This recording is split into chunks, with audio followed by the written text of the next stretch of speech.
Welcome to the Sleep Story Haven, your peaceful sanctuary where the whispers of ancient forests meet the gentle rhythm of moonlit shores. Here, time slows to the rhythm of your breathing.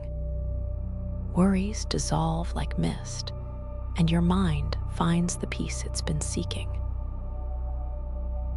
Each story is crafted to guide you through enchanted landscapes and tranquil moments, designed to quiet your thoughts and prepare your spirit for deep, restorative sleep. So find your most comfortable position, close your eyes, and let tonight's gentle tale carry you to the peaceful dreams that await. Welcome to your Sleep Story Haven. Take a deep breath and let our story begin.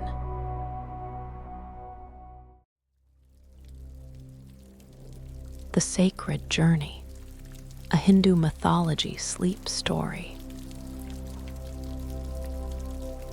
Chapter 1, The Seeker's Awakening. In the gentle hours between day and night, when the world settles into its softest rhythms, there lived a seeker named Asha, whose heart carried the weight of restless days. She had wandered through countless seasons, searching for something she could not name, a peace that seemed to dance just beyond her reach, like moonlight on water. Asha's dwelling stood at the edge of an ancient forest, where the whispers of old trees carried stories from times long past. The walls of her simple home were adorned with images of the great epics, the Ramayana and Mahabharata. Their colors faded soft with age and love. Each evening, she would sit before these sacred tales, feeling drawn to their wisdom, yet unable to find the rest her spirit craved. On this particular evening, as twilight painted the sky in gentle purples and golds, Asha found herself drawn to an image of Lord Vishnu resting upon the cosmic serpent Anantashesha, floating peacefully on the infinite ocean of consciousness. The deity's eyes were closed in perfect serenity, his four hands holding symbols of protection and peace. Something in his expression spoke to her weary soul, a promise of rest that seemed to call from across the ages. As she gazed upon this sacred image, the room began to fill with the softest golden light, warm and welcoming as a mother's embrace. The light seemed to emanate not from any earthly source, but from the very essence of peace itself. Asha felt her breathing slow, her shoulders release their burden of tension, and her heart open to possibilities she had never dared to imagine. The golden radiance grew stronger, but never harsh or demanding. Instead, it wrapped around her like the finest silk, carrying with it the fragrance of jasmine and sandalwood, the sacred scents that had blessed countless prayers and meditations throughout the ages. In this light, Asha began to feel something she had almost forgotten, the possibility of true rest, not merely sleep, but the deep restoration that comes when the soul itself finds sanctuary. Through the growing luminescence, she heard the faint sound of temple bells carried on evening breezes, their crystalline notes creating a melody that seemed to resonate in her very bones. The sound was neither near nor far, but everywhere at once, as if the universe itself was singing her toward peace. With each gentle chime, her eyelids grew heavier, not with fatigue, but with a sweet surrender to something greater than herself. The walls of her room began to fade, dissolving like morning mist touched by the first rays of sun. In their place, Asha found herself standing at the threshold of a path she had never seen before, a silver road that seemed to be woven from moonbeams and starlight, leading into the heart of the ancient forest. The trees that lined this mystical pathway were tall beyond imagining, their branches intertwining overhead to create a canopy of living emeralds that filtered the golden light into the most soothing patterns. As she took her first step onto this celestial path, Asha felt the earth beneath her feet respond with warmth and welcome. The ground was soft as the finest velvet, cushioning each footfall with love. Flower petals seemed to bloom in her wake, not the vibrant reds and oranges of earthly blooms, but gentle pastels that whispered of peace. Lavender, pearl, and the softest rose. The air around her shimmered with an energy both ancient and eternal. And in that shimmer, Asha began to perceive figures moving through the forest, not as solid forms, but as graceful presences of light and love. These were the guardians of the sacred stories, the eternal witnesses to the great epics who had watched over seekers like herself for countless ages. They moved with the fluid grace of dancers, their forms shifting between human and divine, their very presence a benediction of peace. With each step along the silver path, Asha felt layers of worry and weariness falling away like old leaves in autumn's gentle wind. The restlessness that had driven her for so long began to transform into something else, not emptiness, but a spaciousness within her heart, a vast and peaceful chamber where true rest might finally take root and flourish. The path curved gently ahead, disappearing into groves of trees whose leaves caught and reflected the golden light in patterns that seemed to pulse with the rhythm of her own heartbeat.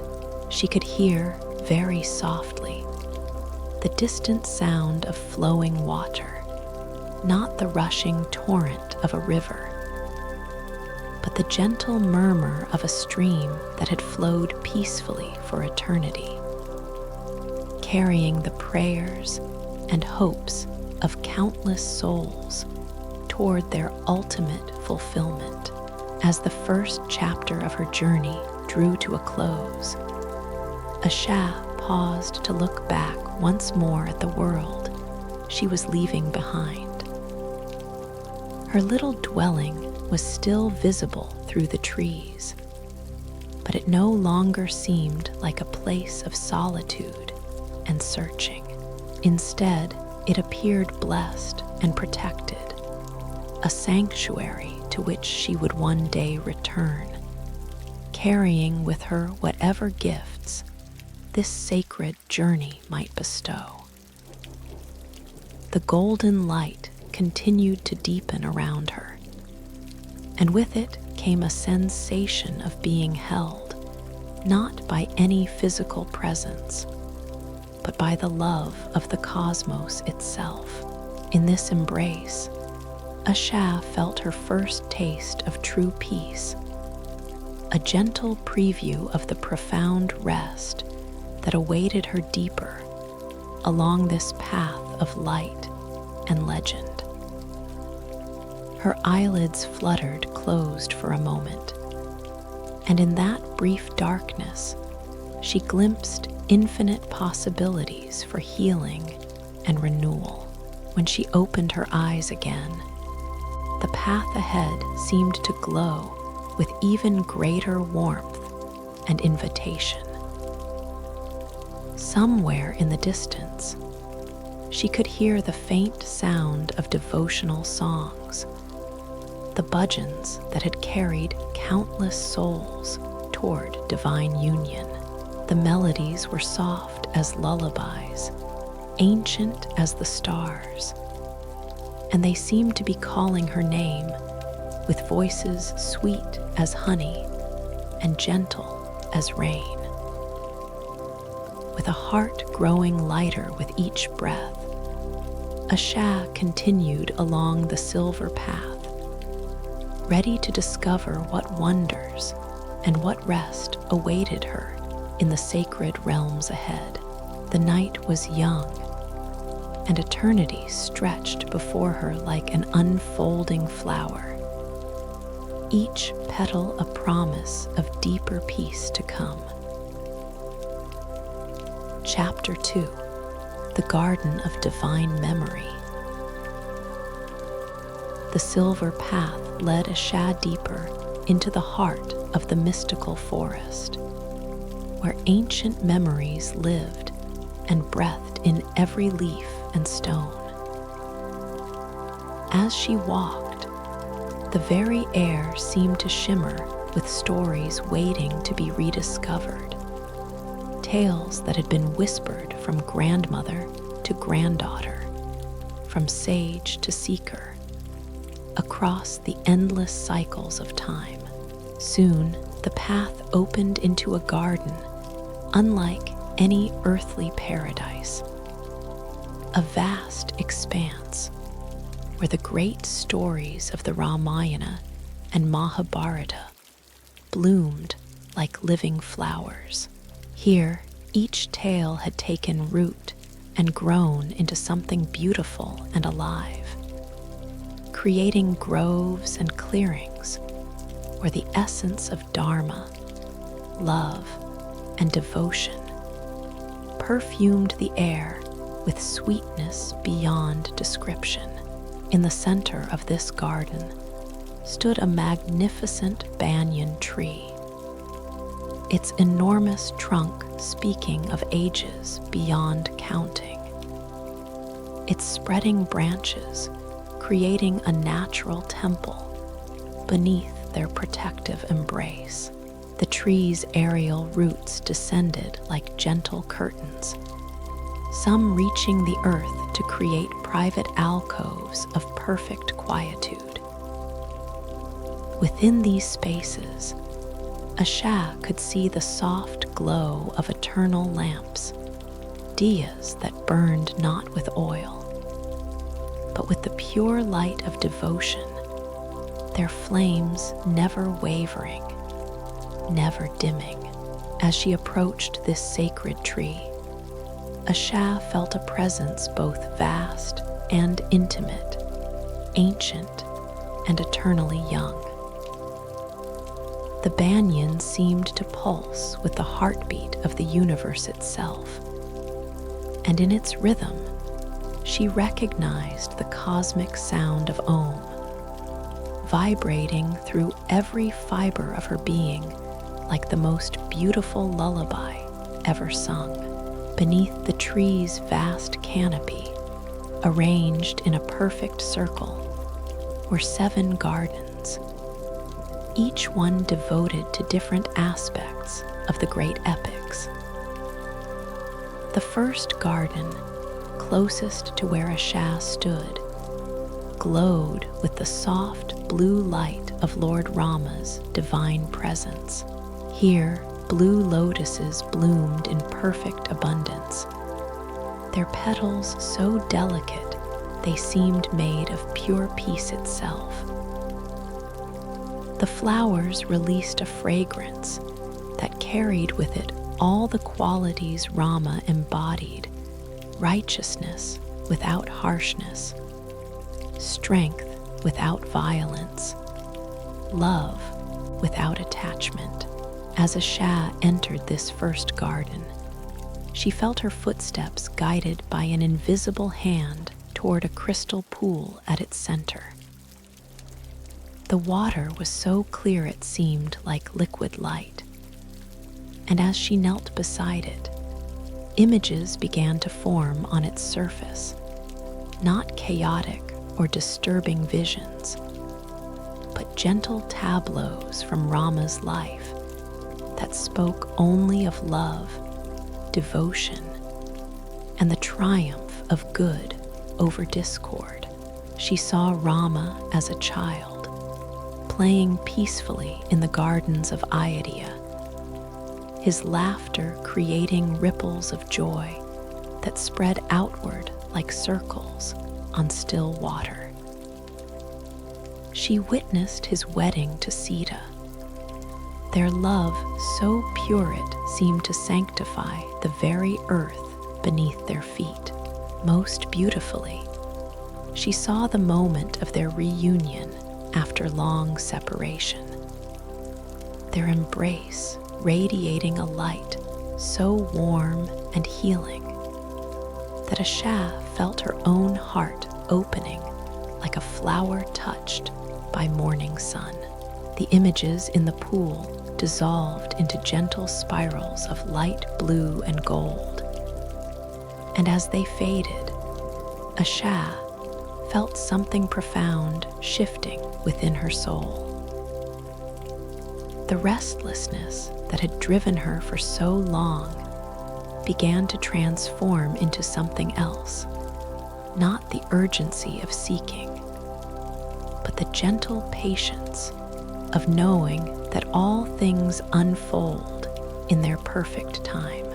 A soft breeze stirred the blue lotuses around her, and their petals began to drift through the air like blessings made visible. Where each petal touched her skin, Asha felt a wave of coolness and calm, as if she were being anointed with liquid peace. The fragrance of the flowers grew stronger, but never overwhelming. Instead, it seemed to harmonize perfectly with her own breathing, creating a rhythm of perfect tranquility. From the garden of Rama, a path of white sand beckoned her toward the second garden, where golden marigolds bloomed in celebration of Hanuman's devotion. Here, the very air vibrated with strength and loyalty, but these qualities were expressed not as fierce power, but as the most gentle protection, like a mother's arms sheltering her sleeping child. In this garden of devotion, Asha found herself surrounded by the soft chanting of the Hanuman Chalisa, the verses floating through the air like musical butterflies, each word a small miracle of sound and meaning. The chanting was not loud or demanding, but whisper soft, creating a sonic blanket of safety that wrapped around her like the most comfortable shawl. Tall trees in this garden bore fruit that glowed with inner light, not the bright, demanding light of day, but the soft, nurturing radiance of dawn. Though she felt no physical hunger, Asha found herself drawn to taste this celestial fruit. As she bit into the golden flesh, Flavors beyond earthly description flooded her senses, sweetness that spoke of perfect contentment, nectar that carried the essence of unwavering faith. With each taste, she felt layers of doubt and uncertainty melting away like ice in spring sunshine. The fruit's essence spread through her body like warm honey, carrying with it Hanuman's gifts of courage and devotion. But these qualities settled into her heart as the deepest tranquility, rather than any kind of excitement or agitation. As she rested beneath the marigold trees, their golden petals creating a carpet of pure sunshine beneath her feet, Asha began to understand that this garden was teaching her something essential about the nature of true strength. Real power, she realized, was not about force or struggle, but about the ability to surrender completely to love, to trust so deeply that effort became effortless, seeking became finding. The golden light of Hanuman's garden began to blend with the blue radiance from Rama's sanctuary. And where the two lights merged, new colors were born: the soft green of perfect harmony, the gentle purple of deep wisdom, the pearl white of absolute peace. These colors swirled around Asha like an aurora of grace, each hue carrying its own gift of healing and restoration. Time seemed to move differently in this sacred space, not slower or faster, but with a quality of eternal presence that made each moment feel both infinite and perfectly complete. Asha realized she could rest here forever and never grow weary of the beauty surrounding her, never exhaust the peace that flowed through every flower, every breath of sacred air. As the second garden's gifts settled deep into her being, Asha felt herself naturally drawn toward the third sanctuary, where the compassionate presence of Sita awaited. This garden glowed with the soft rose light of feminine wisdom, its flowers blooming in shades of pink and coral that seemed to emanate the very essence of motherly love. Here, beneath trees heavy with jasmine blossoms, Asha felt the presence of the Divine Mother in all her forms, patient, nurturing, infinitely forgiving. The very ground beneath her feet seemed to pulse with maternal warmth, as if the earth itself was offering her the most perfect rest, the most complete sanctuary her heart had ever known. In this space of ultimate feminine grace, Asha felt all the sharp edges of her seeking begin to soften and round themselves into curves of acceptance and peace. She was no longer searching for rest. She was beginning to become rest itself, to embody the very peace she had so long pursued. Chapter 3: The Temple of Eternal Stories. As Asha moved deeper into the garden of divine memory, she discovered that the very act of walking had become a form of meditation. Each step seemed to carry her not just forward in space, but deeper into layers of consciousness she had never known existed. The path beneath her feet had transformed from white sand to something that felt like walking on clouds made solid, firm enough to support her, yet so soft that each footfall sent gentle waves of comfort up through her entire being.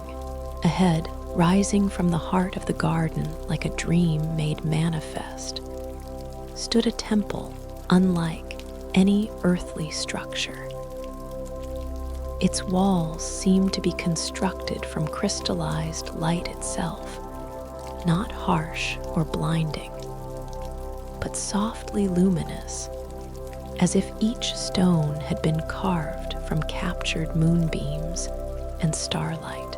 The temple's spires reached toward heaven in graceful curves that seemed to move and breathe with the rhythm of the universe.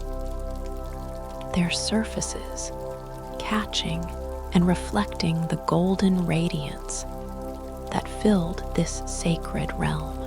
As Asha approached the temple's entrance, she noticed that the great doors stood open, welcoming her with an invitation that needed no words.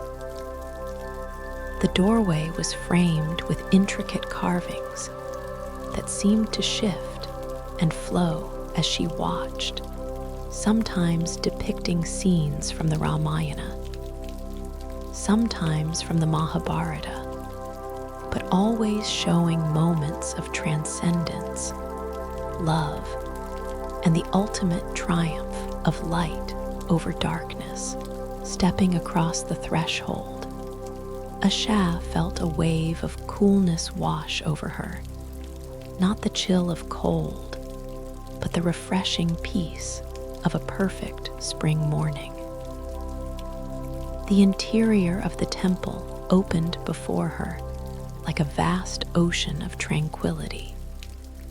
Its ceiling so high it seemed to merge with the sky itself, supported by pillars that appeared to be carved from single pieces of translucent jade. Throughout this sacred space, soft pools of light marked different areas where the great stories lived and breathed in eternal present.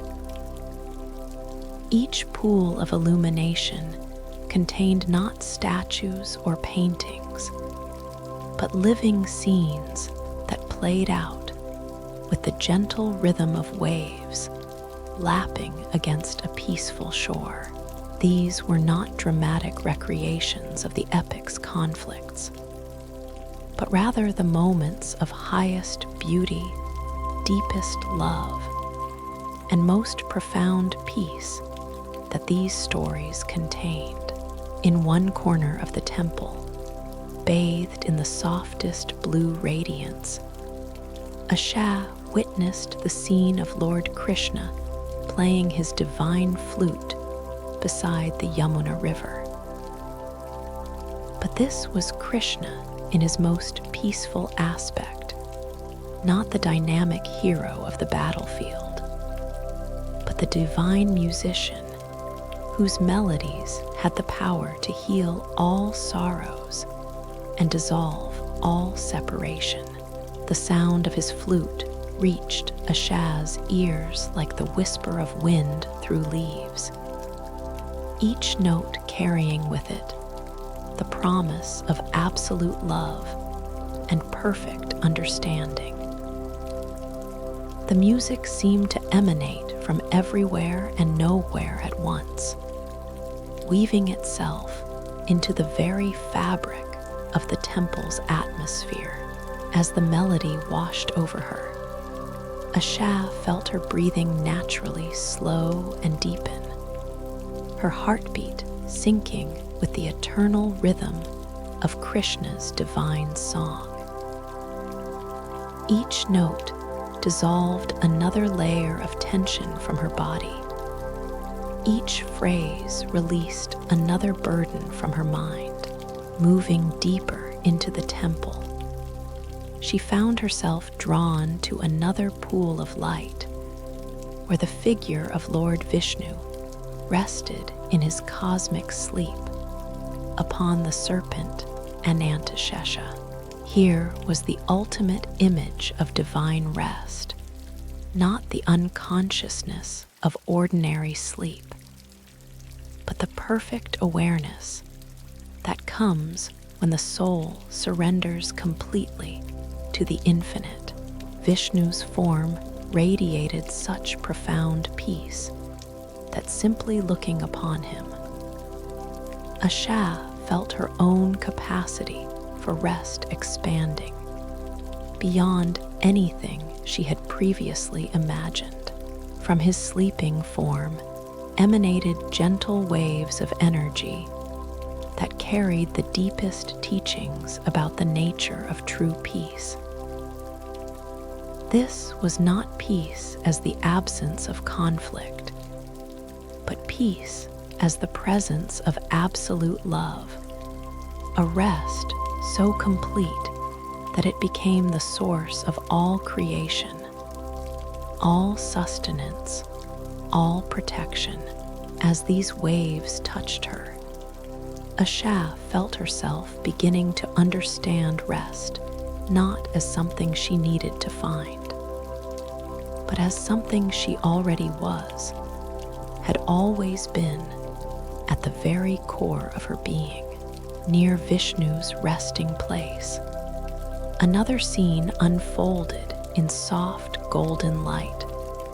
Lakshmi, the goddess of abundance and grace, seated upon a perfect lotus that bloomed in an endless lake of nectar. But this abundance was not material wealth or earthly prosperity. Instead, Lakshmi radiated the abundance of peace itself, the inexhaustible richness of a heart that has found its true home in the divine. Her presence filled the air with the fragrance of lotus blossoms and sandalwood, scents that seemed to carry with them the essence of complete contentment. As Asha breathed in this sacred fragrance, she felt something profound shifting in her understanding of what it meant to seek.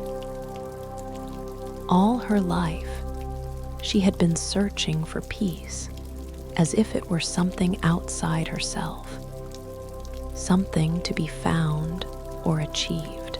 But here, in Lakshmi's presence, she began to realize that peace was not a destination, but a recognition, not something to be grasped, but something to be allowed, like a flower that blooms when conditions are perfect.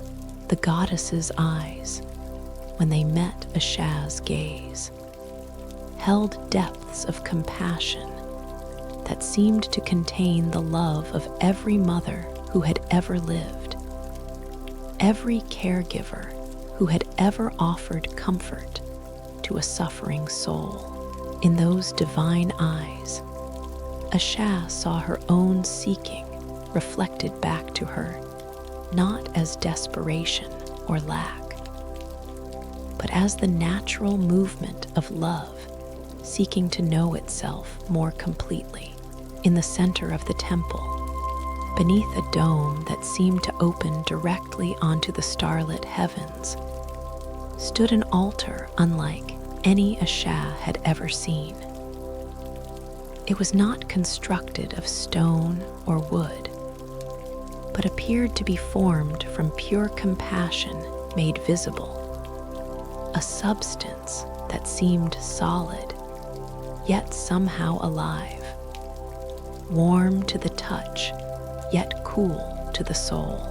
Upon this altar burned a flame that cast no shadows, for it was not fire in any ordinary sense, but the light of consciousness itself, the eternal flame of awareness that burns in the heart of every being. As Asha approached this sacred flame, she felt drawn to kneel before it in a posture of complete receptivity. The moment her knees touched the soft crystal floor, the flame seemed to respond to her presence, its light growing warmer and more enveloping. But this was not the heat of ordinary fire. Instead, it was the warmth of absolute love, the radiance of a universe that knew her completely and accepted her exactly as she was. In the flame's light, images began to appear, not in the fire itself, but in the very air around her. These were scenes from both great epics, but only their most peaceful moments. Rama and Sita walking hand in hand through gardens of eternal spring. Krishna as a child, sleeping peacefully in his mother Yashoda's arms. Arjuna receiving the Bhagavad Gita's teachings in a moment of perfect stillness before action. Each image carried with it a teaching about the nature of divine rest, showing her that true peace was not the absence of life, but life lived in perfect harmony with its source. She saw that the greatest heroes of these epics found their strength not in struggle, but in surrender, not in effort, but in alignment with the cosmic order that flowed through all things like a river of light. As these visions faded into the flame's eternal dance, Asha felt something she had never experienced before, the sensation of her own seeking coming to rest. Not because she had found what she was looking for, but because she realized she had always been what she was looking for. The peace she sought was not a state to be achieved, but the very ground of her being, temporarily obscured, but never truly lost. The temple around her seemed to pulse with approval and blessing, its crystalline walls resonating with harmonies that spoke directly to her soul. She realized that this sacred space existed not just in this mystical realm, but within her own heart, that she carried this temple of peace with her always, and needed only to remember how to enter its sacred chambers. Chapter 4: The River of Cosmic Songs. From the temple's peaceful chambers, Asha found herself drawn by the sound of flowing water toward what seemed to be the garden's heart. As she moved through chambers filled with soft light and sacred presence, the sound grew clearer, not the rushing tumult of an earthly river, but something far more melodious, as if the water itself was singing as it flowed. Emerging from the temple's eastern gate, Asha discovered the source of this celestial music. Before her stretched a river unlike any in the material world, its waters appearing to be liquid light itself, flowing in currents of silver, gold, and the palest blue. The river was wide enough to feel vast and infinite, yet somehow intimate and welcoming, as if it knew her personally and had been waiting her entire life for this moment of meeting. The banks of this sacred river were lined with steps made of smooth, pearl-colored stone that seemed to glow with inner warmth. These gods, as her heart somehow knew to call them, were dotted with small pavilions and resting places, each one designed to offer perfect contemplation of the flowing waters. Graceful trees overhung the river's banks, their branches heavy with flowers that released petals in an endless, gentle snowfall of blessing. As Asha descended the warm stone steps toward the water's edge, she began to understand that this was the river of cosmic songs, the eternal flow of divine music that carried the stories, prayers, and aspirations of all beings toward their ultimate source. Each ripple on the water's surface was a note in an infinite symphony, each current a melody that had been playing since the beginning of time. The water itself seemed to beckon her with the most gentle invitation. This was not ordinary water, but the nectar of peace itself, liquid tranquility that could wash away not just physical tiredness, but the soul's deepest weariness without hesitation.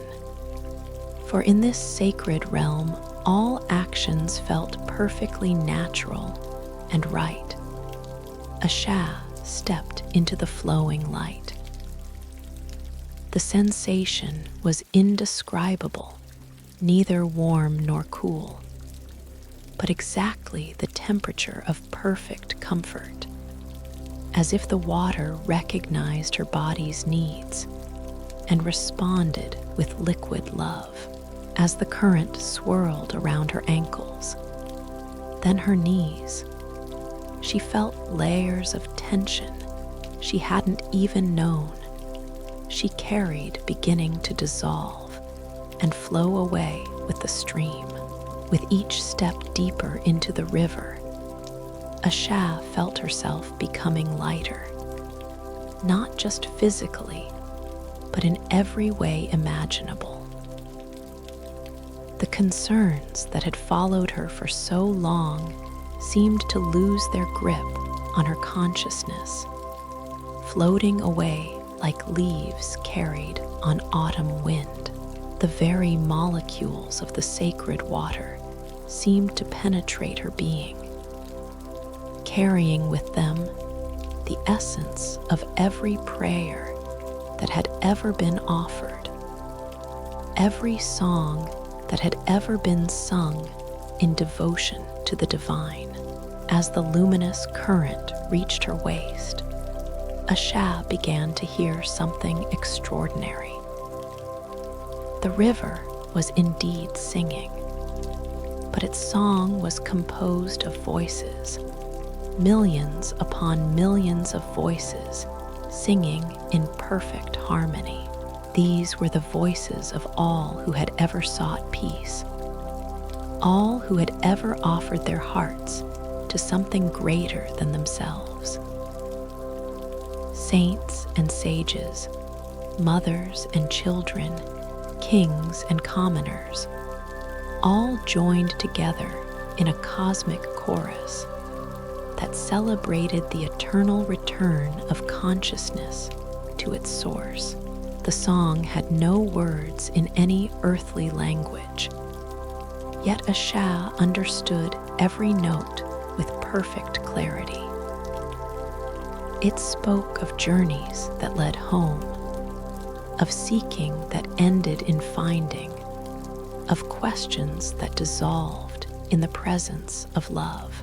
Each voice in the choir maintained its own unique beauty, while contributing to a harmony so perfect it seemed to be the blueprint from which all earthly music had been created. As she stood chest deep in the flowing light, Asha felt her own voice beginning to join the cosmic chorus. She had not decided to sing. The song simply arose from within her, like a spring of pure joy bubbling up from depths she hadn't known existed. Her voice blended seamlessly with the eternal choir.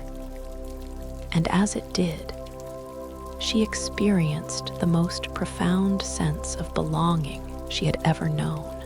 The song that flowed through her carried melodies from both great epics, but not as stories of conflict or struggle. Instead, she found herself singing the parts of these tales that spoke of love's triumph, of Dharma's gentle guidance, of the moment when seeking transforms into being. She sang of Rama's return to Ayodhya not as a political victory, but as the soul's return to its true home. She sang of Krishna's teachings to Arjuna not as preparation for battle, but as the ultimate instruction in divine rest, the teaching that action performed without attachment becomes a form of meditation, a dance of consciousness with itself. The river around her seemed to pulse with approval as her song joined the eternal chorus. Where her voice touched the water, small flowers bloomed on the surface, lotuses of every color imaginable, each one representing a note of her contribution to the cosmic song. These flowers drifted with the current, carrying her offering of peace downstream to bless other seekers who might one day walk this same path. As Asha sang, she became aware of other beings sharing the river with her. These were not physical forms, but presences of pure consciousness, other souls who had found their way to this place of cosmic bathing. Some appeared as gentle lights dancing on the water's surface, others as currents of warmth and love that swirled around her in blessing. Each presence she encountered felt like meeting an old friend, a soul family member with whom she had journeyed through countless lifetimes of seeking and finding. Among these blessed beings, Asha began to recognize the eternal forms of the epic heroes themselves, but not as they appeared in their earthly stories. Here was Rama, but as pure divine consciousness, his presence radiating such profound peace that simply being near him transformed her understanding of what it meant to rule, not over others, but over one's own heart, establishing there a kingdom of perfect harmony. Krishna appeared not as the dynamic hero or cunning diplomat, but as the eternal child of joy, his laughter creating ripples of delight that spread throughout the river like blessings made visible. His presence reminded her that the highest spiritual achievement was not serious or solemn, but filled with the innocent joy of consciousness playing with itself in infinite forms. Sita moved through the water like grace itself, her every gesture creating circles of peace that expanded outward without end. In her presence, Asha understood that true strength was not about enduring hardship, but about maintaining perfect love regardless of circumstances. A love so completed could transform any situation into an opportunity for grace. As these divine presences flowed around and through her, Asha felt her individual sense of self beginning to expand beyond all previous boundaries. She was still herself, but that self now included the entire river, the eternal song, the loving presence of all beings who had ever sought truth. She was a drop in the cosmic ocean, but she was also the ocean itself, vast and infinite, and filled with love beyond measure. The water around her began to glow more brightly, and as it did, Asha realized that she was being prepared for something even more profound than this cosmic bathing. The river was not just cleansing her of tiredness and worry. It was preparing her consciousness to receive teachings and gifts that could only be given to a heart that had been perfectly purified, a soul that had been made ready through complete surrender to the flow of divine love.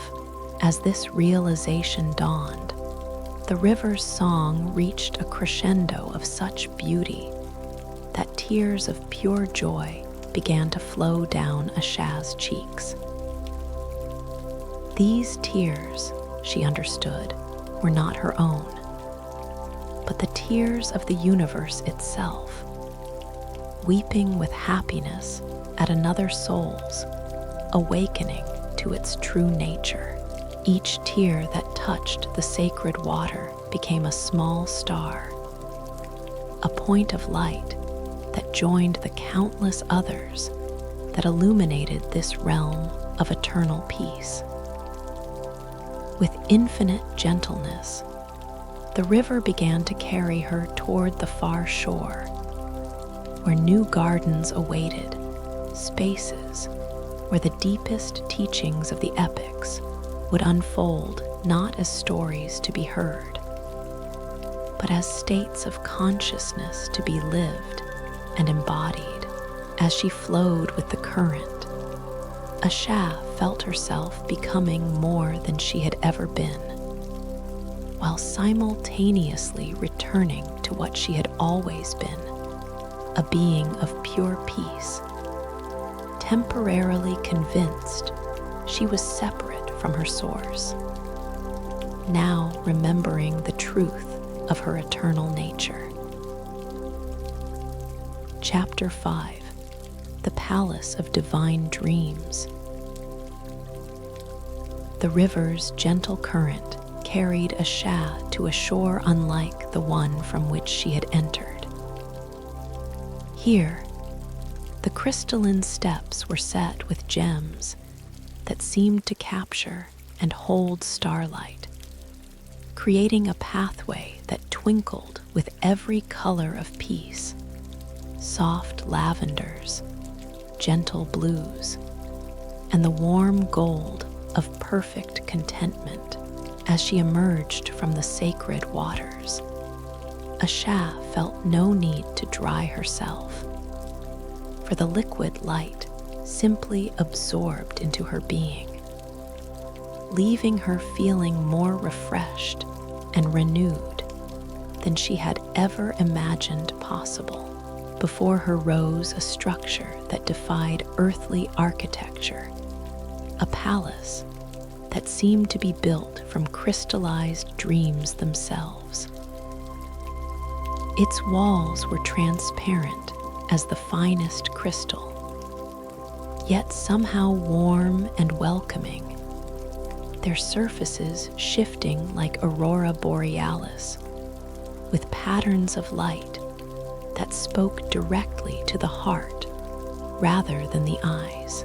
Spires and domes flowed organically from the central structure, each one perfect in its proportions, each one singing a silent note in the harmony of absolute beauty.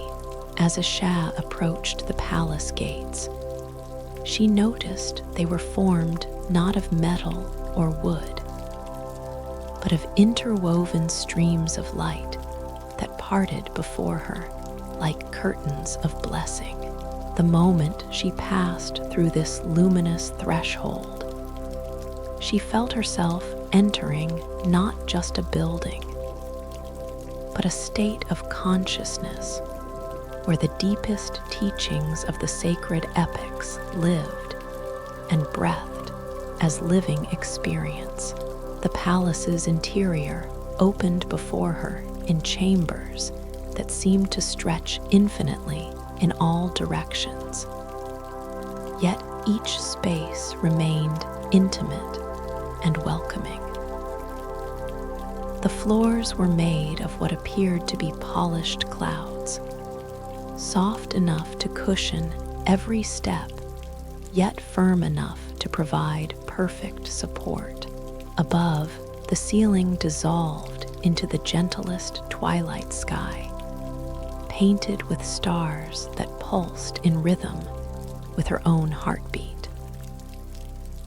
In the first chamber she entered, Asha discovered the Hall of Divine Rest, where the deepest teachings about the nature of true peace were preserved not in books or scrolls, but as living experiences waiting to be embodied.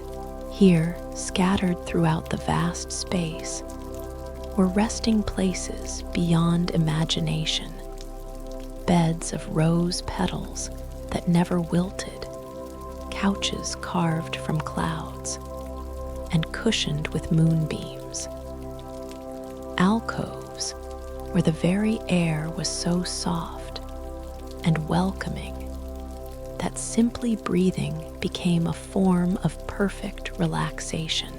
At the center of this hall stood a divan that seemed to be made from pure tranquility itself, its surface appearing sometimes as the softest silk, sometimes as gentle water, sometimes as nothing more than crystallized peace. Upon this remarkable resting place lay a figure that radiated such profound serenity that simply looking upon them, Asha felt her own consciousness settling into depths of calm she had never accessed before. This was Yoga Nidra personified, the divine aspect of consciousness that experiences perfect rest while remaining completely aware. The figure's breathing was so slow and deep that each inhalation seemed to draw in peace from across the universe, each exhalation releasing waves of tranquility that spread throughout the entire palace. Their face bore an expression of such complete contentment that it served as a reminder that true rest was not unconsciousness, but the highest form of conscious awareness. As Asha drew closer to this embodiment of divine sleep, she began to understand that she was witnessing one of the most profound teachings from the epics, that the highest spiritual achievement was not constant activity or dramatic realization, but the ability to rest so completely in one's true nature that external circumstances became irrelevant. This was the state that Krishna had tried to teach Arjuna, that Rama had embodied throughout his journey, that all the great beings pointed toward as the ultimate goal of spiritual seeking. The figure's presence radiated an invitation that needed no words.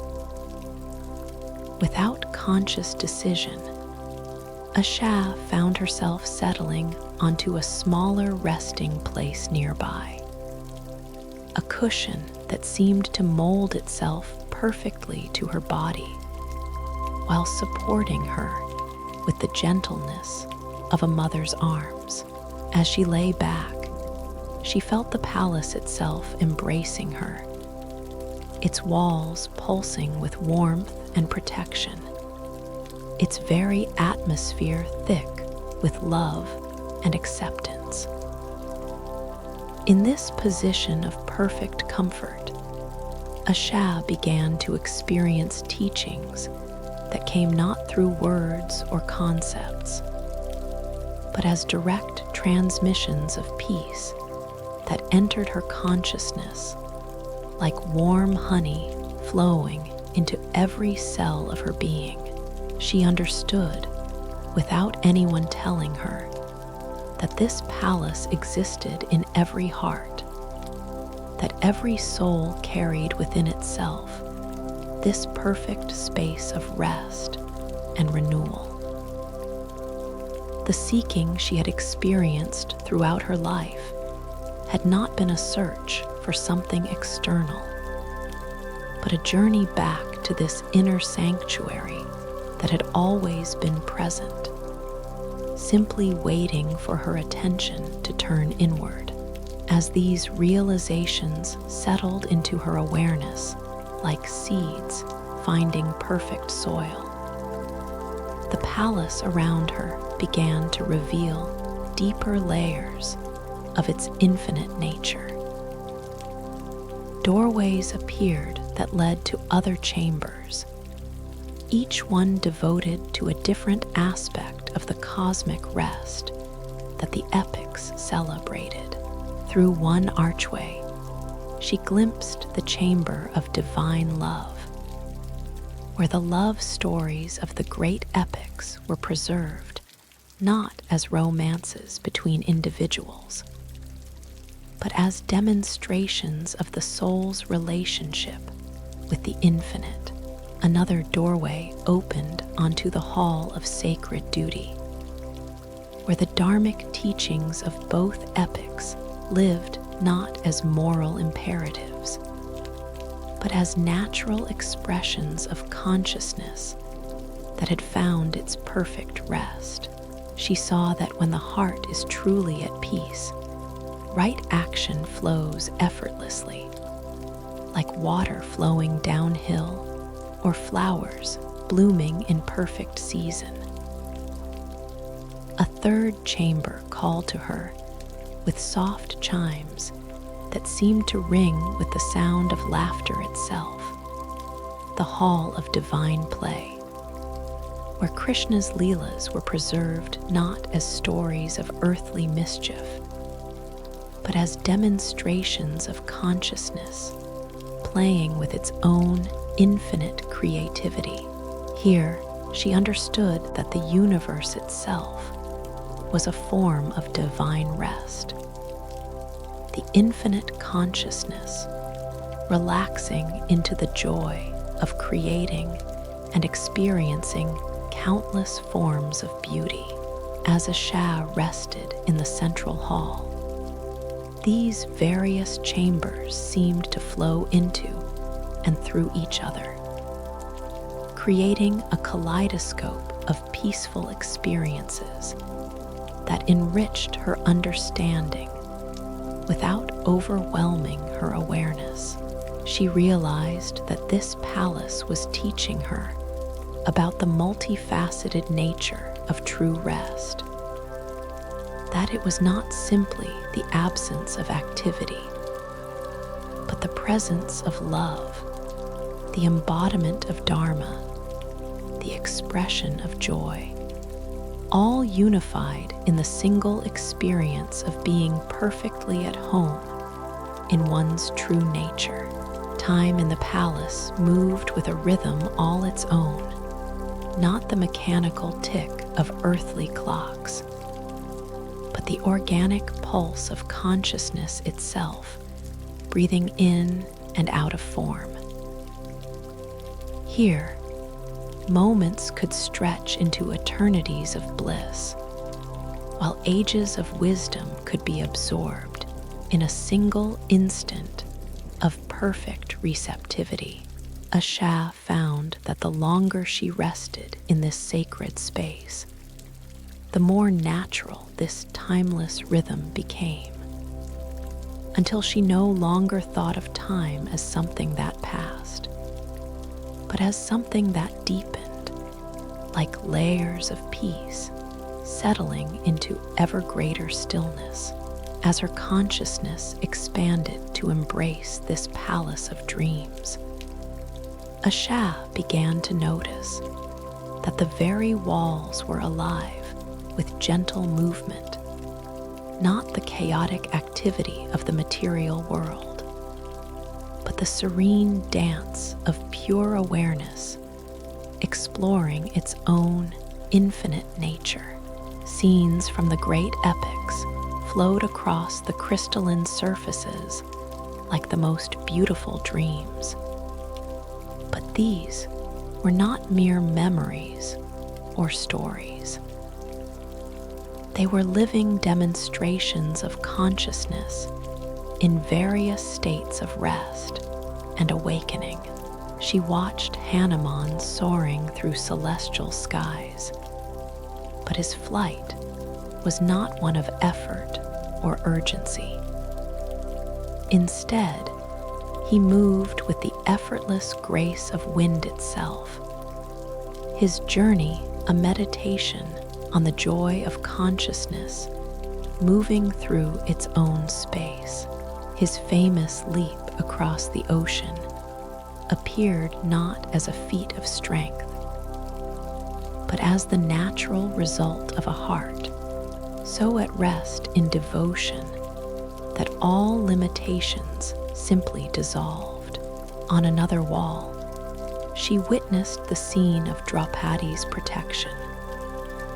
But here it was revealed as a demonstration of how the universe itself responds to consciousness that has surrendered completely to divine care.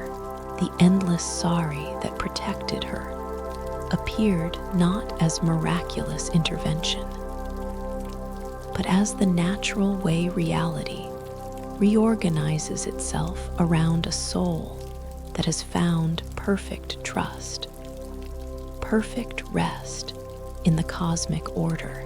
These visions flowed through her awareness like the gentlest streams, each one carrying its own gift of peace, its own teaching about the effortless way consciousness operates when it is no longer fighting against its own nature.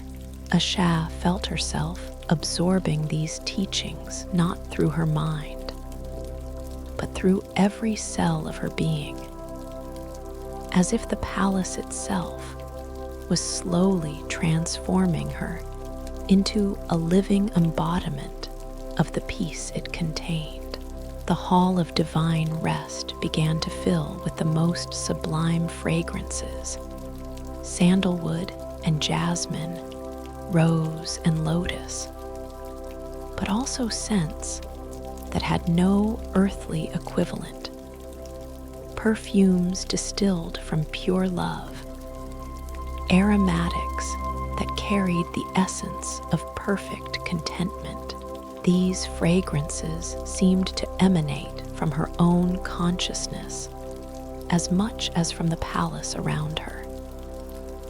And she realized that her inner being was beginning to bloom like a garden that had finally received the perfect conditions for flowering. As she sank deeper into this state of cosmic rest, Asha became aware of a profound transformation taking place within her understanding of what it meant to seek peace. All her life, she had imagined that peace was something to be achieved earned or attained through effort and practice. But here, in this palace of divine dreams, she was discovering that peace was not something she could grasp, but something she could only become by releasing all grasping, all striving, all sense of being separate from the very peace she sought. The resting place beneath her seemed to pulse with approval as this realization settled into her heart. She felt the divan adjusting itself to support her even more perfectly, as if it recognized that she was ready for deeper levels of rest, more profound states of surrender. The cushions seemed to melt away, even as they provided perfect support, until she felt as if she were being held not by any material substance, but by love itself made tangible. In this state of ultimate receptivity, Asha began to understand that the palace was not just a place she had discovered, but a reflection of her own consciousness returning to its natural state. Every chamber she had glimpsed, every beautiful vista she had witnessed, existed within her own heart as aspects of the peace that was her birthright, her essential nature. The journey through the mystical forest, the bathing in the cosmic river, the arrival at this palace of dreams, all of it had been a journey inward, a process of remembering rather than discovering, of coming home rather than arriving somewhere new. With this understanding came a sensation of such profound relief that tears of pure gratitude began to flow down her cheeks. These were not tears of sadness or even joy, but the tears of recognition, the emotional release that comes when consciousness finally recognizes itself, when the seeker realizes that what they have been seeking has been present all along, closer than their own breath, more intimate than their own heartbeat. As these tears of recognition touched the crystalline floor of the palace, they transformed into tiny flowers of light that bloomed instantly, and then dissolved back into pure radiance. Each tear became a small celebration, a moment of the universe acknowledging another soul's return to its true home. The palace itself seemed to sing with happiness, its walls resonating with harmonies that spoke of completion, fulfillment, and the deep satisfaction that comes when consciousness finally allows itself to rest completely in its own perfect nature. Chapter 6: The Council of Peaceful Sages. From the palace of divine dreams, a pathway of pure starlight beckoned Asha toward what seemed to be the heart of this mystical realm. As she followed this celestial road, her steps had become so light that she seemed to float just above its luminous surface, carried forward by the gentle current of her own awakening consciousness. The very act of movement had transformed into a form of meditation, each step a prayer, each breath a blessing received and given simultaneously. The starlight path led her through groves of trees that seemed to be made of crystallized wisdom itself, their branches heavy with fruit that glowed like tiny suns. These were the knowledge trees.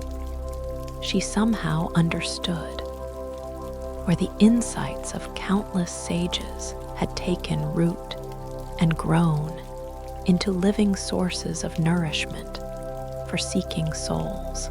Though she felt no physical hunger, the sight of this wisdom fruit filled her with a different kind of appetite, a soul-deep longing to taste the nectar of understanding that these trees offered. As she reached up to pluck one of the glowing fruits, it fell gently into her palm with the weight of accumulated wisdom from ages past. The fruit was warm to the touch and seemed to pulse with its own inner light, as if it contained a miniature sun that had been formed from pure insight. When she brought it to her lips, the taste that flooded her awareness was indescribable, not sweet or tart in any earthly sense, but flavored with the essence of truth itself. Nutrition for the soul that satisfied hungers she hadn't even known she carried. With each taste of the wisdom fruit, Asha felt layers of confusion and uncertainty dissolving from her consciousness. Questions that had plagued her for years simply evaporated, not because they were answered, but because the state of awareness that had generated them was being transformed into something far more peaceful. She was discovering that many of the problems she had struggled with were not problems to be solved, but simply misunderstandings to be dissolved in the light of clearer seeing. The path ahead curved gently toward a clearing where ancient trees formed a perfect circle around a natural amphitheater. As Asha approached this sacred space, she became aware of presences gathering, not physical forms, but consciousnesses so refined and peaceful that they seemed to exist as pure awareness dressed in the subtlest light. These were the peaceful sages, the eternal witnesses who had transcended the cycles of seeking and finding, who now existed in a state of constant rest within the cosmic heart. At the center of this circular gathering sat a figure whose very presence radiated such profound tranquility that the air around him seemed to shimmer with visible peace. This was Vyasa, the legendary sage who had woven the great epics from the threads of cosmic memory. But here, he appeared not as an author or teacher, but as consciousness that had become so still, it reflected the entire universe without disturbance. Around him, arranged in concentric circles of increasing subtlety, sat other beings of pure peace. Some appeared as gentle lights that pulsed with the rhythm of cosmic breathing. Others as barely perceptible presences that could only be felt as waves of love and acceptance. Asha recognized some of these beings from the epic tales: Vashishta, Vishwamitra, Narada.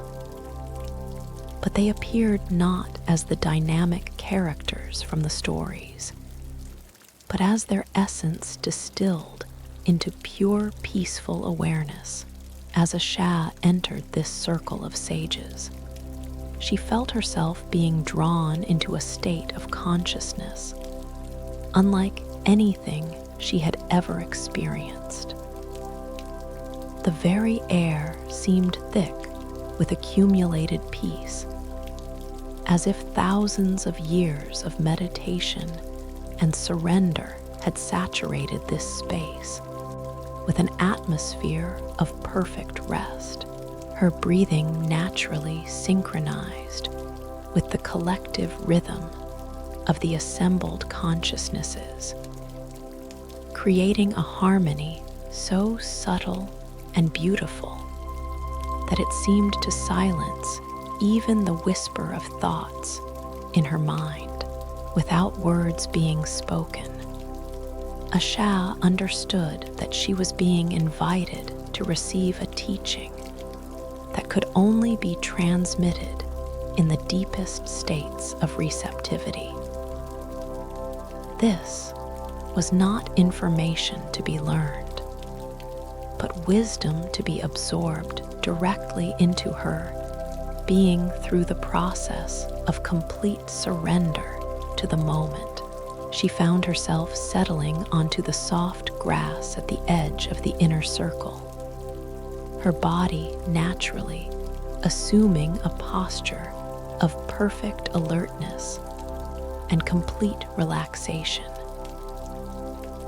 The teaching began not with words, but with a transmission of peace so profound that it seemed to rewire her nervous system for tranquility. From Vyasa's silent presence flowed waves of understanding about the true purpose of the great epics, not as entertainment or even moral instruction, but as detailed maps of consciousness returning to its source. Every character, every event, every twist of plot was revealed as a movement of awareness, exploring different pathways back to the ultimate rest. Through this wordless teaching, Asha began to understand Rama's journey not as a prince reclaiming his kingdom, but as consciousness learning to rule the inner realm with perfect dharma. His exile became a metaphor for the soul's temporary experience of separation. His trials, the various challenges that awareness faces in remembering its true nature. His return, the inevitable homecoming of consciousness to its source. Similarly, the complex tapestry of the Mahabharata unfolded in her awareness as a detailed exploration of consciousness in various states of confusion and clarity. The Great War was revealed not as a historical conflict, but as the ongoing battle between awareness and ignorance that plays out in every heart. With Krishna's teachings to Arjuna being the moment when confusion finally surrenders to wisdom, when the individual will aligns itself perfectly with cosmic intelligence. As these insights flowed through her consciousness like gentle streams of light, Asha felt her identity beginning to expand beyond all previous boundaries. She was still herself, but that self now included the eternal wisdom of the sages, the accumulated peace of countless souls who had walked this path before her. She was an individual drop of consciousness, but she was also the ocean itself, temporarily expressing itself as a seeker in order to experience the joy of remembering its true nature. the sage Narada, appearing as a presence of pure devotional love, transmitted to her the understanding that this joy of remembering was the real purpose of all seeking. The universe, in its infinite playfulness, temporarily forgets its own nature in order to experience the bliss of rediscovering itself. Every seeker, every moment of longing for peace, every step along the spiritual path was the cosmos playing hide-and-seek with itself, temporarily concealing its true nature in order to experience the ecstasy of recognition. From Vashishta came the teaching of perfect patience, the understanding that all seeking unfolds in its own perfect timing, that the soul's journey toward rest cannot be hurried or forced, but only allowed to unfold like a flower blooming in its proper season. This patience was not passive waiting, but the active trust that cosmic intelligence knows exactly what each soul needs and when it needs it.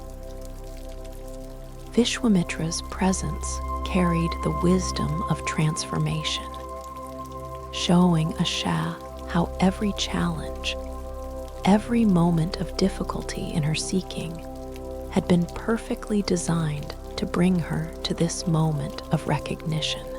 Nothing in her journey had been random or purposeless. Every experience had been a necessary thread in the tapestry of her awakening, woven by a love so intelligent it could use even confusion and struggle as doorways to deeper peace. As these transmissions of wisdom settled into her being like seeds of light, taking root in the perfect soil of her receptive heart, Asha felt something that had been tight within her chest for years, finally beginning to relax and open. It was as if a fist that had been clenched around her heart was finally releasing its grip, allowing her innermost being to expand into the spaciousness that had always been its natural state. The circle of sages seemed to pulse with approval and blessing as this opening occurred. Asha realized that her presence here was not just receiving these teachings, but also offering something precious to the eternal council. Her sincere seeking, her willingness to surrender her small understanding for the sake of greater truth, was itself a gift to the cosmic heart, another note in the endless symphony of consciousness, exploring and celebrating its own infinite nature. Chapter 7: The Garden of Eternal Flowers. As the council of sages dissolved into gentle waves of blessing that rippled outward through the fabric of this mystical realm, Asha found herself being guided toward what appeared to be the most beautiful garden ever imagined. But this was not a garden in any ordinary sense. It was a space where the essence of eternal blooming had taken form, where flowers existed not just as beautiful objects, but as living prayers, crystallized devotions, and embodied blessings from every heart that had ever opened in love. The entrance to this garden was marked by an archway formed from intertwining rose vines. But these roses bloomed in colors that had no names in earthly language, hues that seemed to be composed of pure emotions, like gratitude made visible, love given form, and peace painted in shades of infinite subtlety.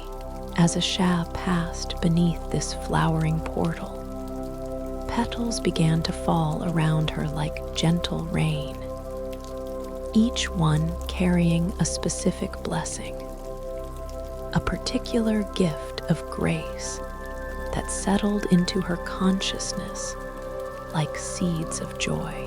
The garden paths were made of crystallized morning, dew that never evaporated, creating walkways that sparkled with captured sunlight and reflected every color of the rainbow in patterns that shifted and danced with each footstep. These paths wound through areas devoted to different aspects of divine love. Each section of the garden representing another facet of the infinite jewel of consciousness at perfect rest. In the first grove she entered, Asha discovered the flowers of remembrance, blossoms that preserved the most beautiful moments from both great epics, but transformed into pure experiences of peace and joy. Here grew the cedar roses, flowers of such perfect beauty and fragrance that they embodied the essence of faithful love, the kind of devotion that remains constant regardless of external circumstances. Their perfume carried the ability to heal separation, to remind every soul of its eternal connection to the divine beloved. Near these roses bloomed the Krishna jasmine, tiny flowers that seemed to dance even in the absence of any breeze, their movement expressing the joy of consciousness, playing with its own infinite creativity. The fragrance of these flowers carried laughter within it, not the laughter that comes from humor, but the deeper joy that arises when awareness recognizes its own freedom, its own unlimited nature. As Asha moved deeper into this section of the garden, she came upon a tree whose very existence seemed impossible by earthly standards. The Hanuman tree bore flowers of every color simultaneously, and each blossom pulsed with a light that seemed to emanate from pure devotion itself. The tree's presence radiated such strength and protection that simply resting in its shade filled Asha with unshakable confidence, not the confidence of the ego, but the deep assurance that comes from knowing oneself to be eternally held and protected by love beyond measure. Beneath this magnificent tree was a small pond of water, so clear it seemed like liquid air. Its surface perfectly still, except for the occasional blossom that fell from above and floated like tiny offerings of beauty. As Asha knelt beside this sacred pool, she saw her own reflection looking back at her. But the face in the water was not quite the same as the one she remembered. This reflection radiated peace from every feature, as if the journey through this mystical realm had been slowly transforming her physical form to match the tranquility that was growing within her soul. The water itself seemed to invite her touch, and as she dipped her fingers beneath its surface, ripples of liquid light spread outward in perfect circles. Each ripple carried with it a wave of such profound peace that watching them expand became a form of meditation, a visual prayer that stilled her mind and opened her heart even further to the garden's miraculous influence. From the pond of reflection, a path of smooth river stones led toward another section of the garden where the flowers seemed to glow with their own inner light. This was the grove of compassion, where each plant had grown from seeds of pure loving kindness. The flowers here were unlike any earthly blooms. Their petals seemed to be made of crystallized mercy, their stems of gentle strength, their roots of unconditional acceptance. At the center of this grove stood a lotus pond of extraordinary beauty, its waters a deep blue that seemed to contain the depth of infinite space. The lotus flowers that bloomed on its surface were each the size of a meditation cushion, their petals opening and closing in rhythm with some cosmic breathing that Asha could feel, but not quite hear. These were the compassion lotuses, and their very presence radiated such love that Asha felt her heart expanding to embrace not just this garden, but the entire universe of beings seeking peace. As she approached the largest of these lotuses, it began to pulse with a warm golden light that seemed to recognize her presence. Without any sense of weight or effort, Asha found herself stepping onto one of its enormous petals, which supported her as easily as solid ground, while remaining soft as the finest silk. As she settled into a comfortable position at the flower's center, the lotus began to close gently around her, not trapping her, but creating a perfect sanctuary of petals that filtered the garden's light into the most soothing rose-colored glow. Within this natural temple of compassion, Asha experienced something that transcended all her previous understanding of love.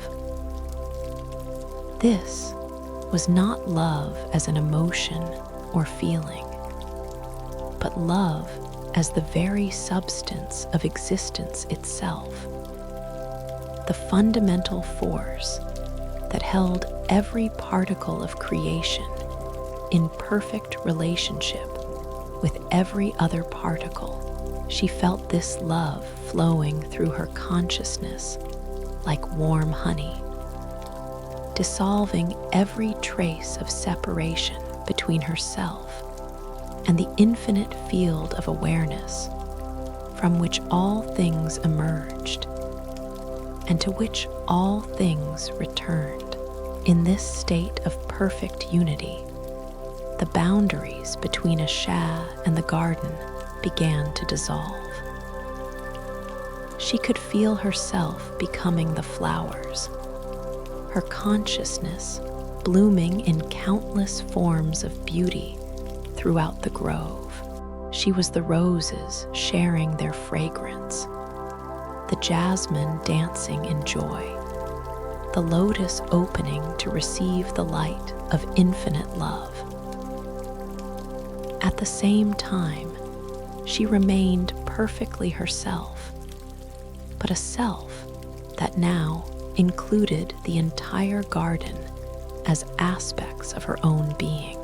The lotus petals around her began to glow more brightly, and in their light, Asha saw visions of the most beautiful moments from the great epics. But now, she experienced them not as stories happening to others, but as movements of her own consciousness, exploring the infinite ways that love could express itself. She was Rama reunited with Sita, the joy of love recognizing itself after apparent separation. She was Krishna playing his flute, consciousness delighting in its own music. She was Draupadi protected by grace, awareness discovering its own invulnerability to harm. Each vision merged seamlessly into the next, creating a flowing tapestry of divine love, expressing itself through countless forms and stories. Asha realized that these epic tales were not ancient history, but eternal present, the ongoing play of consciousness with itself that was happening in every moment, in every heart, in every breath. The peace she had been seeking was not something to be found in the future, but the very ground of her being in this eternal now. As this understanding settled into her awareness, like the gentlest rain soaking into perfectly receptive earth, the lotus began to open once more, revealing the garden transformed by her recognition. Every flower now glowed with the same light she had discovered within herself. Every plant pulsed with the rhythm of her own peaceful heart. The garden had not changed, but her perception of it had been transformed by the recognition that she and the garden were expressions of the same infinite consciousness, temporarily appearing as separate forms in order to experience the joy of reunification. Chapter 8: The Mountain of Silent Wisdom. From the garden of eternal flowers, a path of pure white light ascended gently toward what appeared to be a mountain that existed in a realm beyond physical dimensions. This was not a mountain of stone and earth, but a peak formed from crystallized silence itself, a sacred space where the deepest teachings of the cosmos lived not as words or concepts, but as profound states of being that could only be experienced in the most refined levels of consciousness. As Asha began her ascent along this luminous pathway, she felt the very quality of her awareness beginning to shift. The thoughts that still occasionally moved through her mind became softer, more transparent, like clouds dissolving in vast sky. Each step up the mountain seemed to carry her not just higher in space, but deeper into the fundamental silence that existed at the core of all experience, the pregnant emptiness from which all sounds, all forms, all movements emerged, and into which they ultimately returned. The mountain itself seemed to welcome her presence with waves of the most profound peace she had yet encountered. Its slopes were covered not with vegetation, but with crystalline formations that caught and reflected light in patterns that seemed to speak directly to her soul without need for translation by the mind. These crystals hummed with frequencies so subtle they could only be perceived by consciousness that had become perfectly still, creating a symphony of silence that was more beautiful than any earthly music. As she climbed higher, Asha began to encounter other presences, beings of such refined awareness that they appeared more as gentle disturbances in the field of silence than as separate entities. These were the silent sages, consciousness that had become so perfectly absorbed in the ultimate truth that they had transcended the need for form, while remaining available as sources of wordless guidance for those still climbing toward the peak. The first of these presences she encountered radiated the essence of the sage Valmiki, but not as the composer of the Ramayana in its epic form. Here, he existed as the living embodiment of the silence from which all true poetry emerged, the spacious awareness that could give birth to stories of divine love, because it had itself become identical with love's source. His presence conveyed, without words, the understanding that all the great epics were not human creations, but emanations of the cosmic silence itself.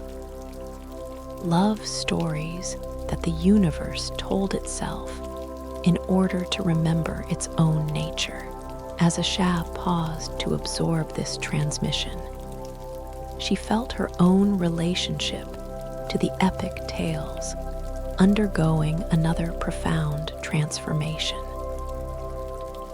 She began to see that these stories existed at multiple levels simultaneously, as entertainment for the mind, as moral instruction for the heart, as spiritual guidance for the soul, and ultimately as direct pointers to the silence from which all experience emerged.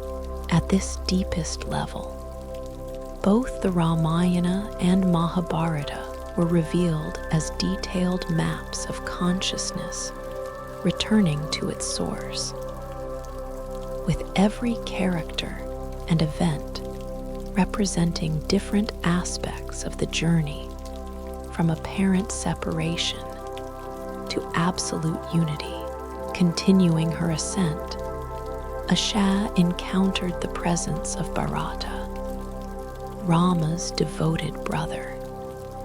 But here he appeared as the embodiment of surrender itself, consciousness that had learned to find perfect peace not through getting what it wanted, but through wanting what the universe provided.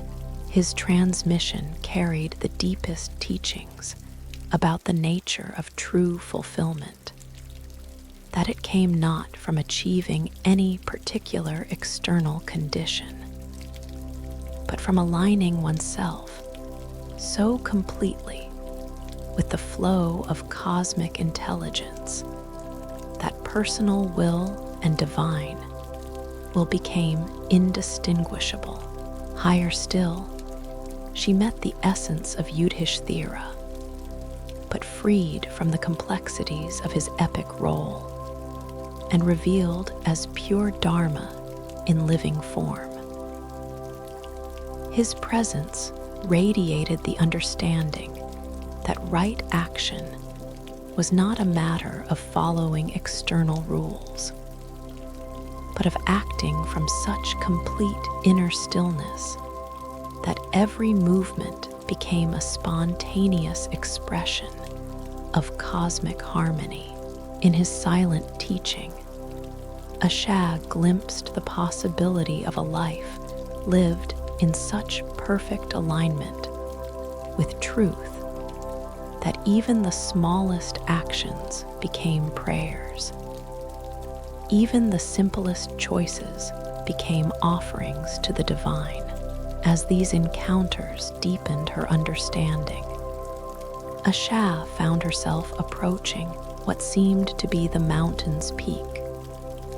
Though the closer she came, the more she realized that this peak existed not as a physical location, but as a state of consciousness that could be reached from any point on the mountain when the conditions were perfectly right.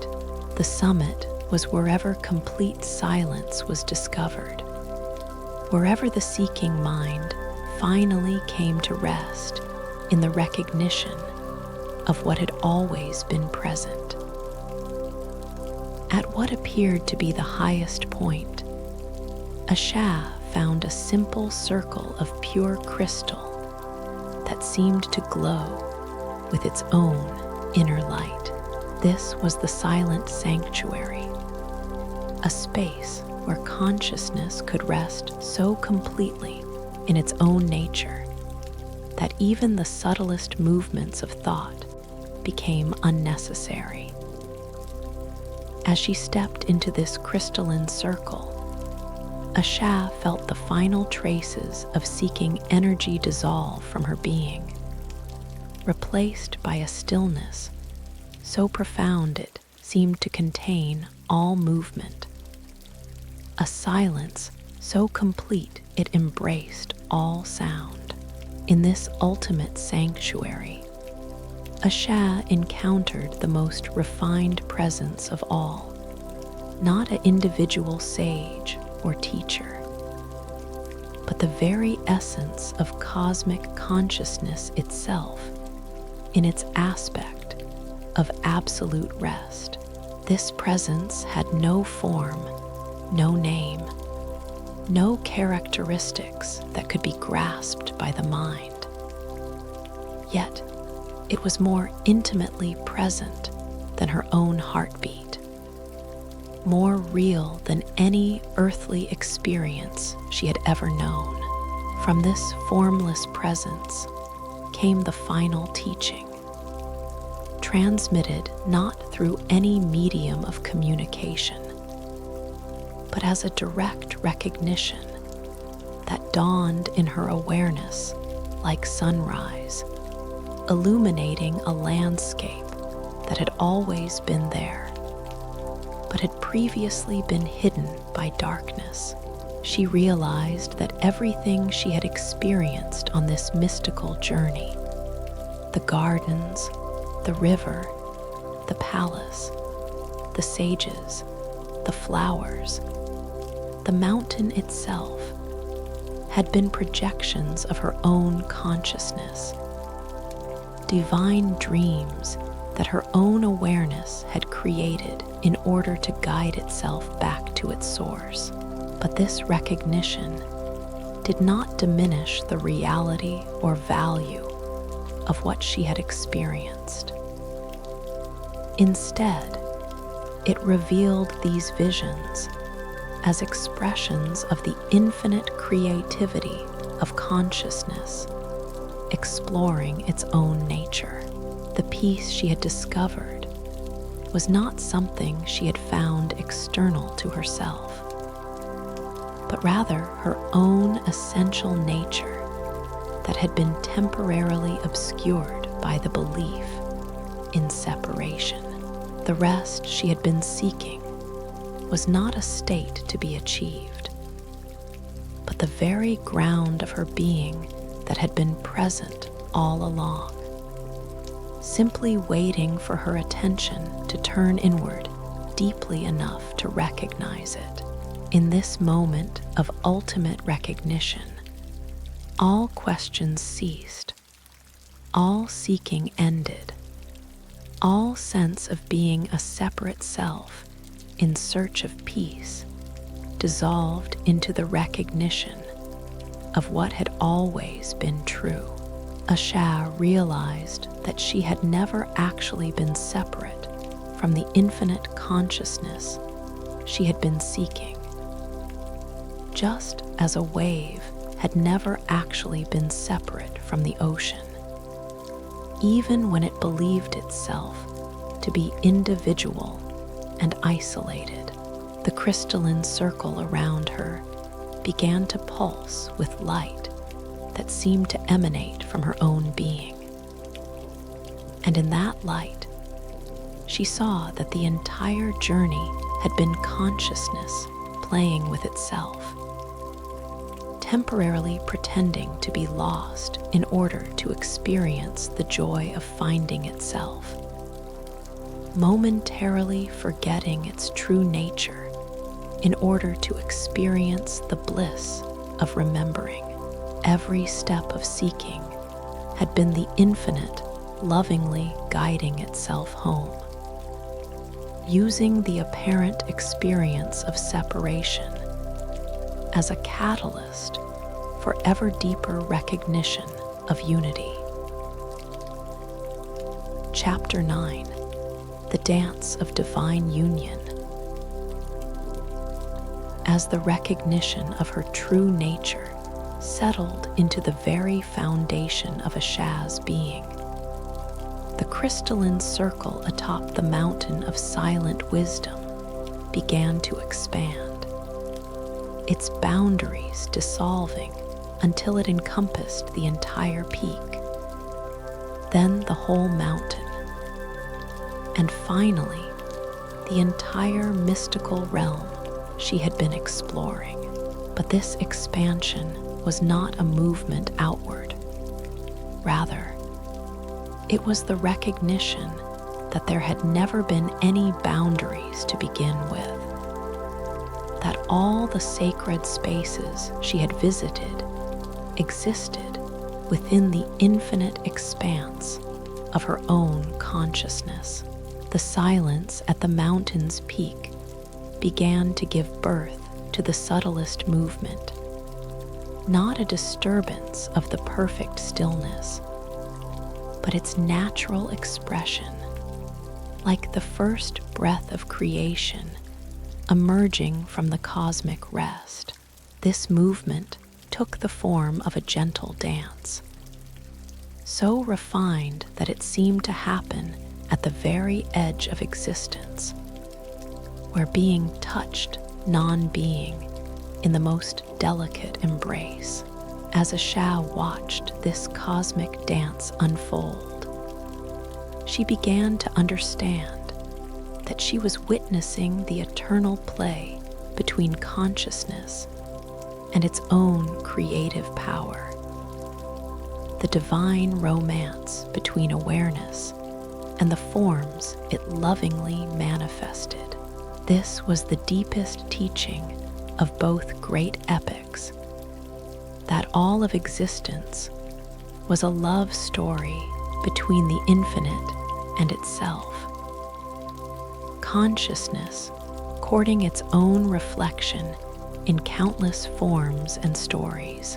The dance began with the appearance of two luminous figures who seemed to emerge from the silence itself. One radiated the essence of pure consciousness, unchanging, eternal, perfectly still, yet vibrantly aware. The other embodied the creative power of consciousness, dynamic, playful, infinitely creative, yet never separate from its source.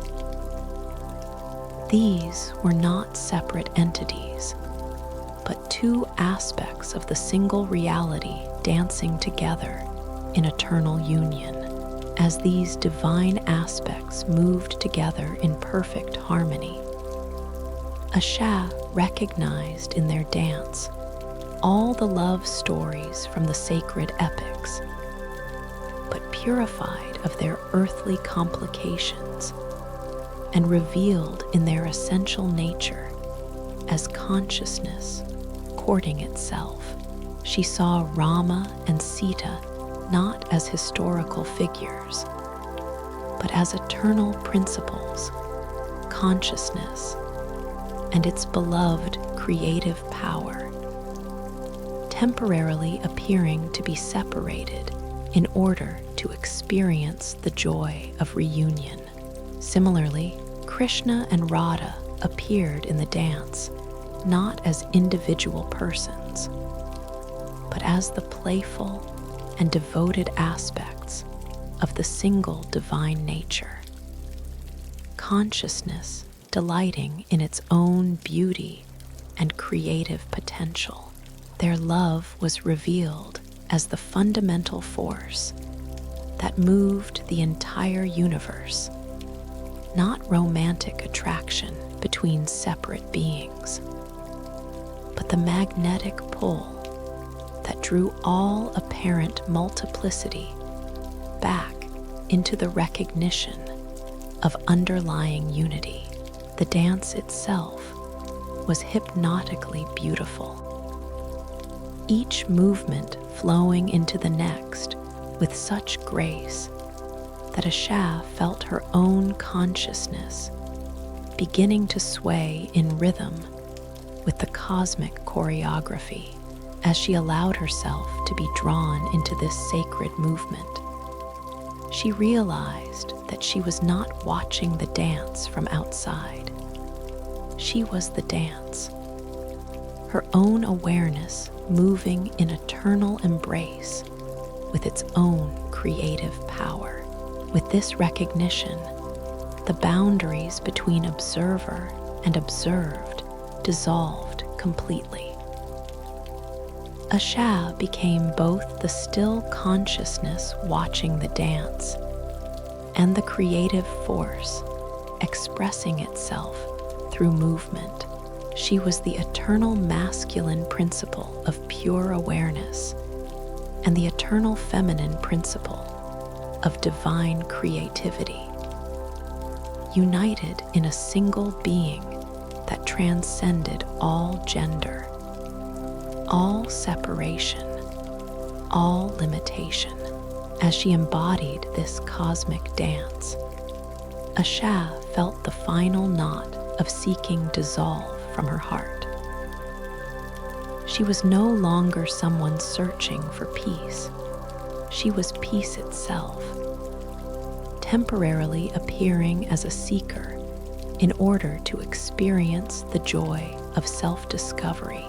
She was not a soul trying to unite with the divine. She was the divine, playfully pretending to be individual in order to experience the bliss of remembering its true nature. The dance began to accelerate, but not in a way that created agitation or excitement.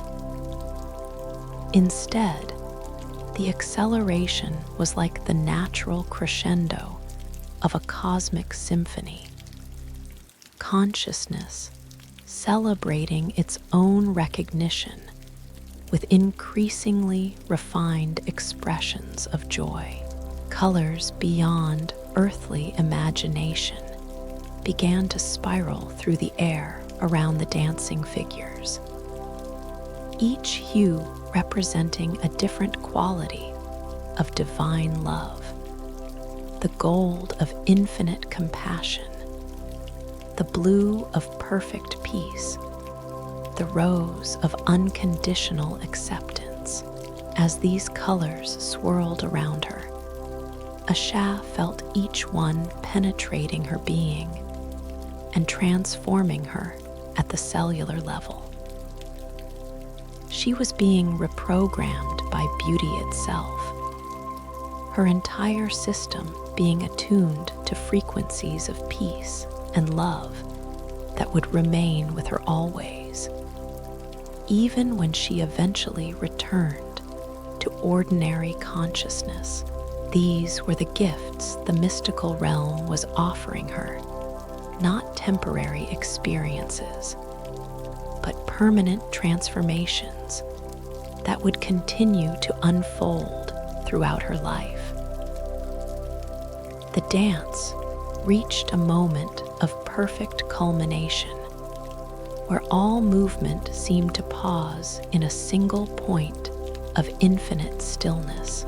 In that moment, Asha experienced what the mystics had always pointed toward, but could never adequately describe: the complete dissolution of the seeker into what was sought, the absolute recognition that there had never been two things to unite, only one consciousness appearing as many in order to experience the joy of discovering its own unity.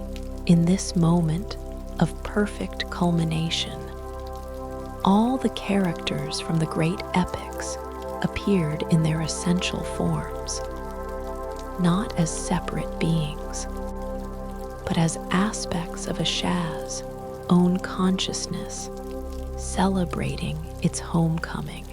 Rama appeared as her own inner righteousness, no longer a moral struggle, but a natural expression of aligned awareness.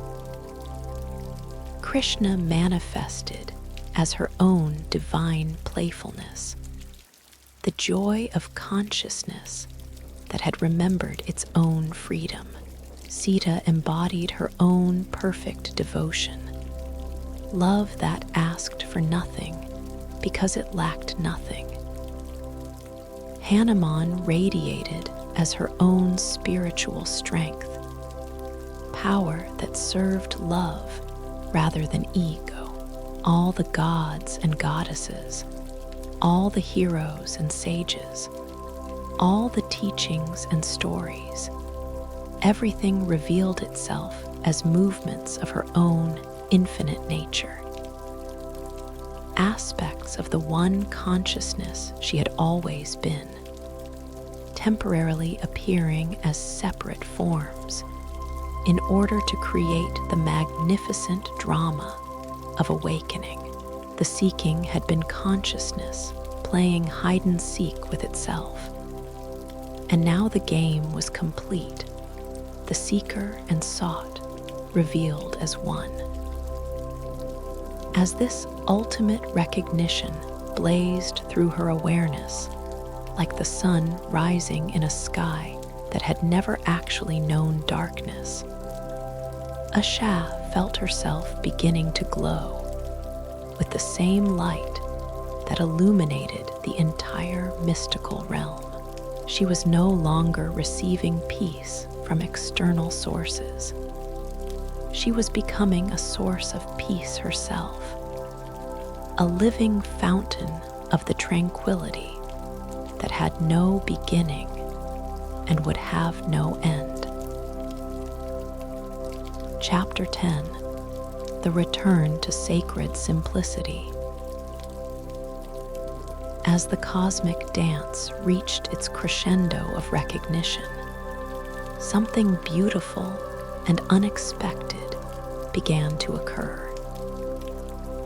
Rather than remaining in the heights of mystical experience, Asha felt herself being gently drawn back toward simplicity, back toward the ordinary world, but carrying with her all the gifts of recognition she had received.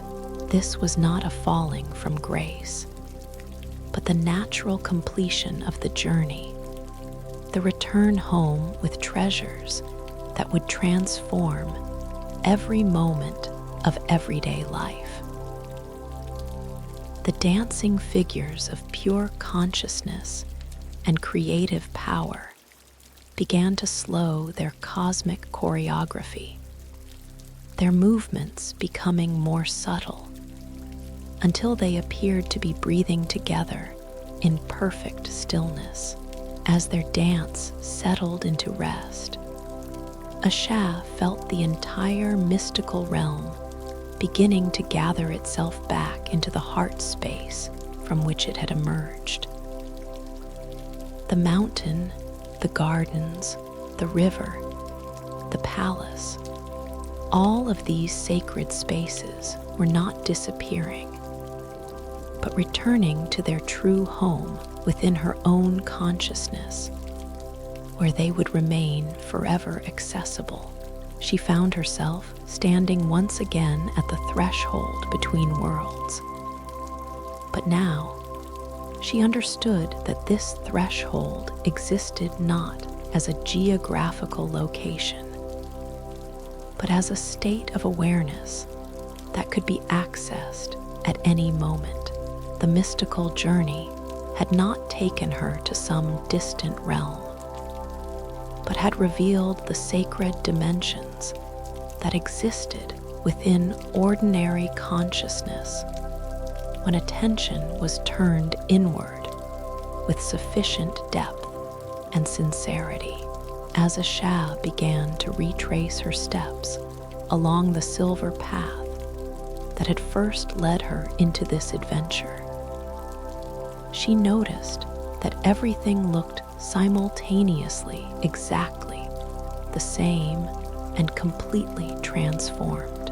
The trees were still trees, the flowers still flowers, but they now radiated the same sacred presence she had encountered in the mystical realm. She realized that the journey had not changed the world. It had transformed her perception, revealing the divine nature that had always been present in every grain of sand, every breath of air, every moment of existence. Walking back through the ancient forest toward her simple dwelling, Asha felt the gifts of her journey settling into her being like seeds of light that would continue to grow and flower throughout her life. The peace she had discovered was not something she needed to maintain through effort, but something that would naturally express itself through her presence, her words, her actions. She had become a living sanctuary, a human temple where others could come to rest and remember their own true nature. The restlessness that had driven her seeking for so many years had been completely transformed into a different quality, not the agitation of someone searching for what was missing, but the gentle dynamism of consciousness that had found its center and could now move from that place of perfect rest. Her actions would flow not from need or compulsion, but from the overflow of peace that had no choice but to express itself as love in the world. As she approached her little dwelling at the forest's edge, Asha saw it with new eyes.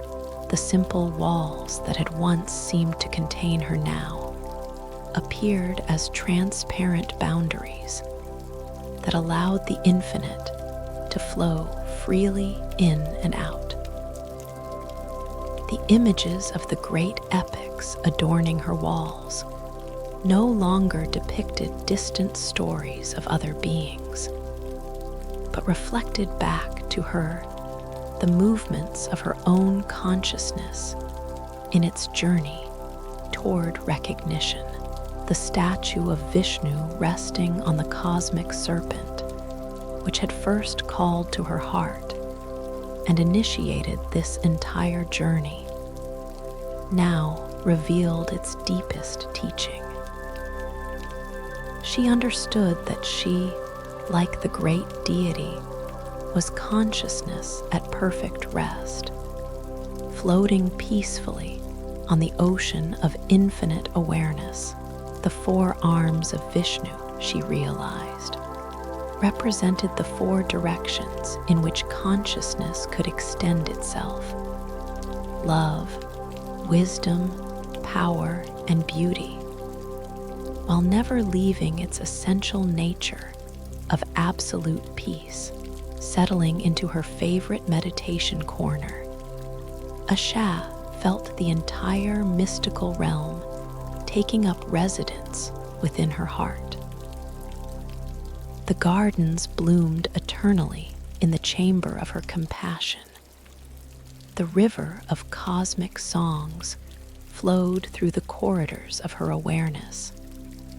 The palace of dreams existed in the spaciousness of her mind, and the mountain of silence stood firmly in the depths of her being.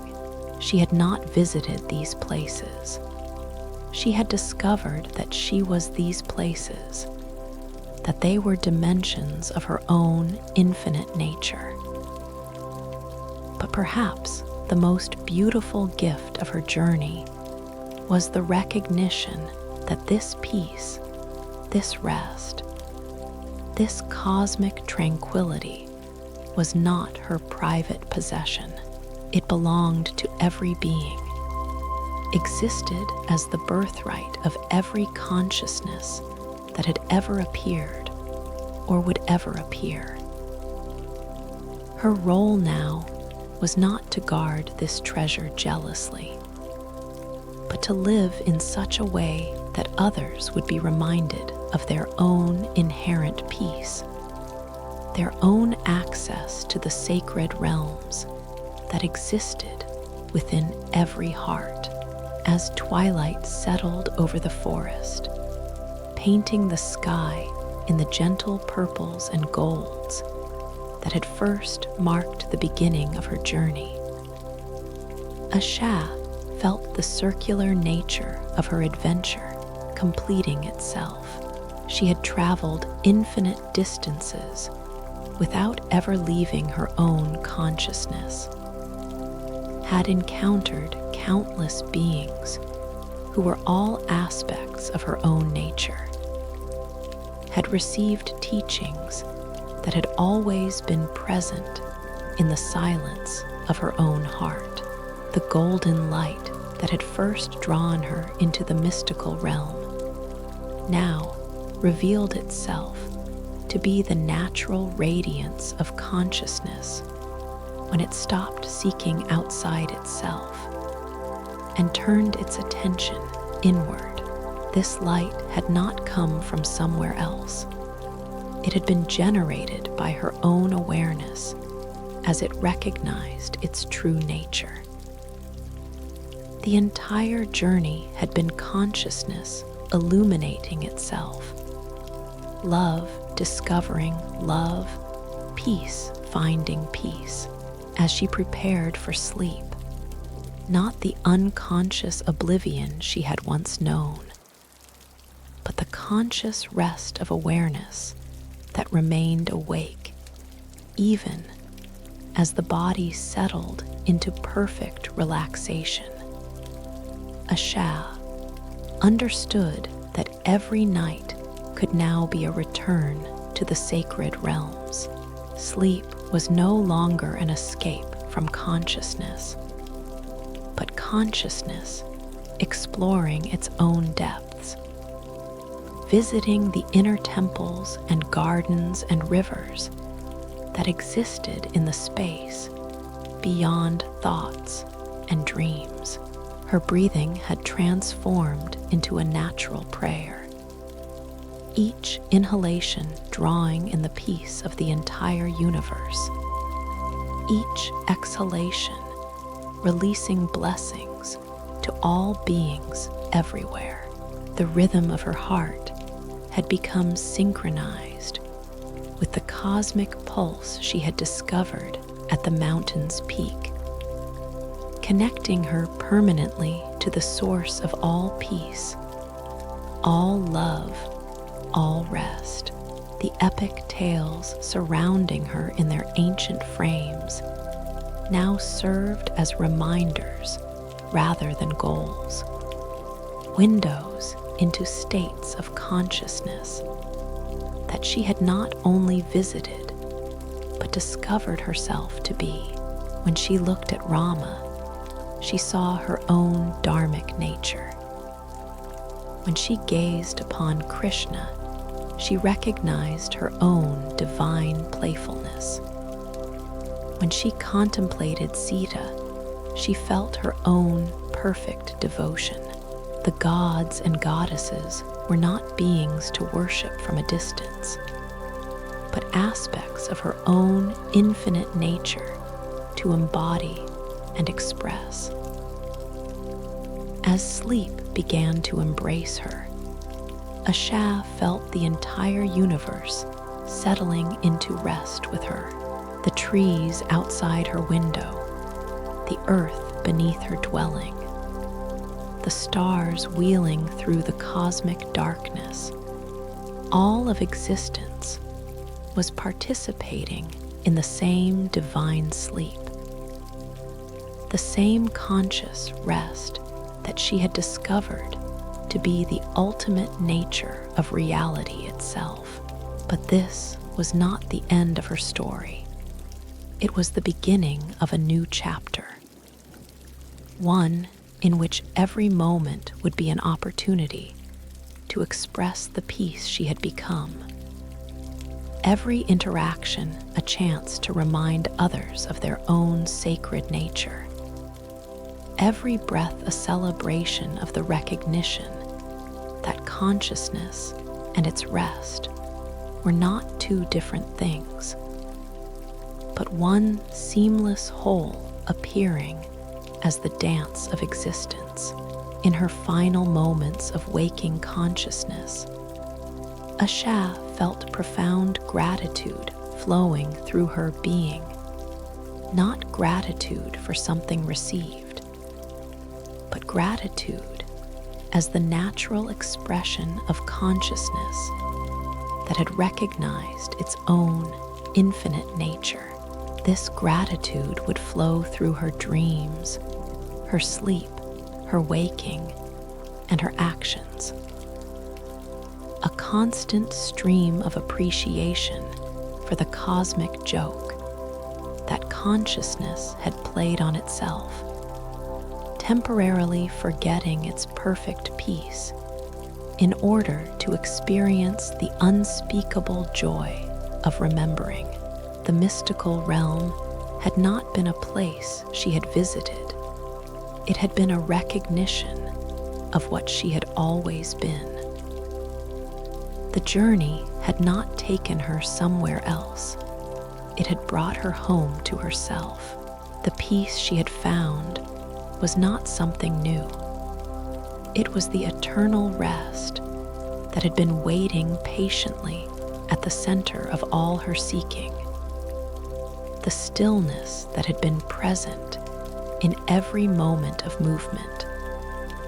The silence that had been speaking to her all along through every sound, as consciousness settled into its natural state of rest.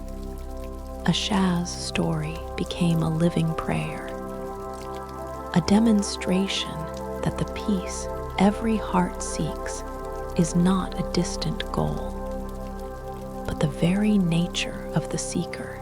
In her sleep, she continued to be a beacon of tranquility, her presence rippling outward through the fabric of existence, touching and blessing every soul who shared her longing for home. Her recognition that what is sought is what seeks, that what searches is what is found, that the journey and the destination are one eternal, peaceful, perfect whole. Epilogue: the eternal garden of the heart. In the gentle hours between night and dawn, when the world rests in the tender embrace of cosmic tranquility, Asha's story continues to unfold, not as a memory of something completed, but as a living teaching that ripples through the fabric of consciousness itself. Her dwelling at the forest's edge has become a sanctuary where the eternal and temporal meet, a place where any seeker might discover that the peace they long for has been waiting patiently in the chamber of their own heart.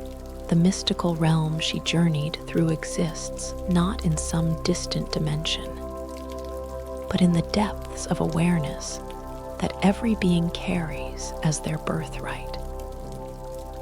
The silver path, the flowing river, the palace of dreams, the mountain of silence, all of these sacred spaces live eternally within the infinite garden of consciousness, accessible to any heart that turns inward with sufficient love and sincerity. The great epics of the Ramayana and Mahabharata continue to unfold their deepest teachings through Asha's transformed presence. She has become a living demonstration that these ancient stories are not historical accounts, but eternal dramas of consciousness discovering its own nature. In her peaceful smile, others glimpse Rama's perfect dharma. In her gentle laughter, they hear Krishna's divine joy. In her compassionate presence, they feel Sita's unwavering love. The gods and goddesses she encountered in her mystical journey now move through her daily life as natural expressions of her awakened consciousness.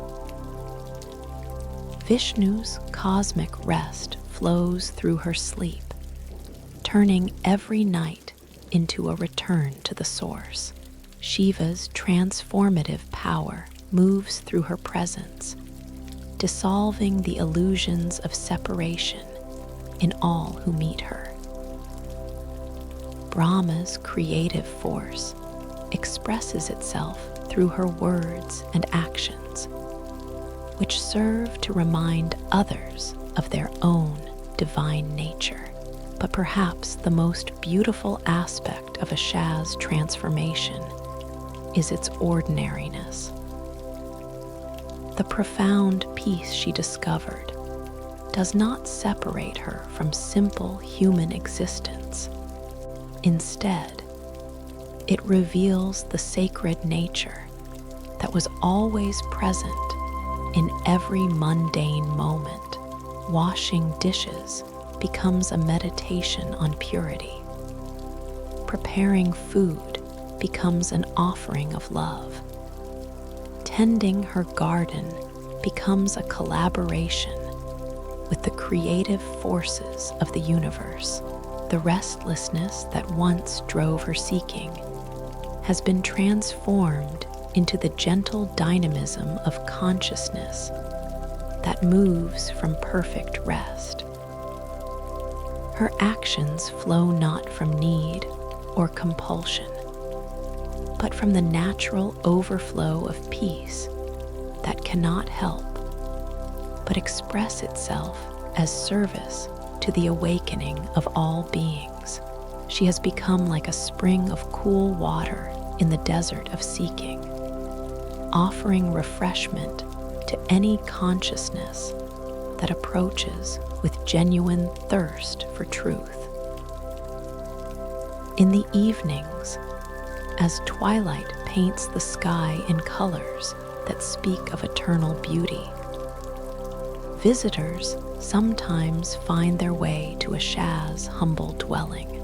They come carrying their own questions, their own longing for peace, their own sense of something missing.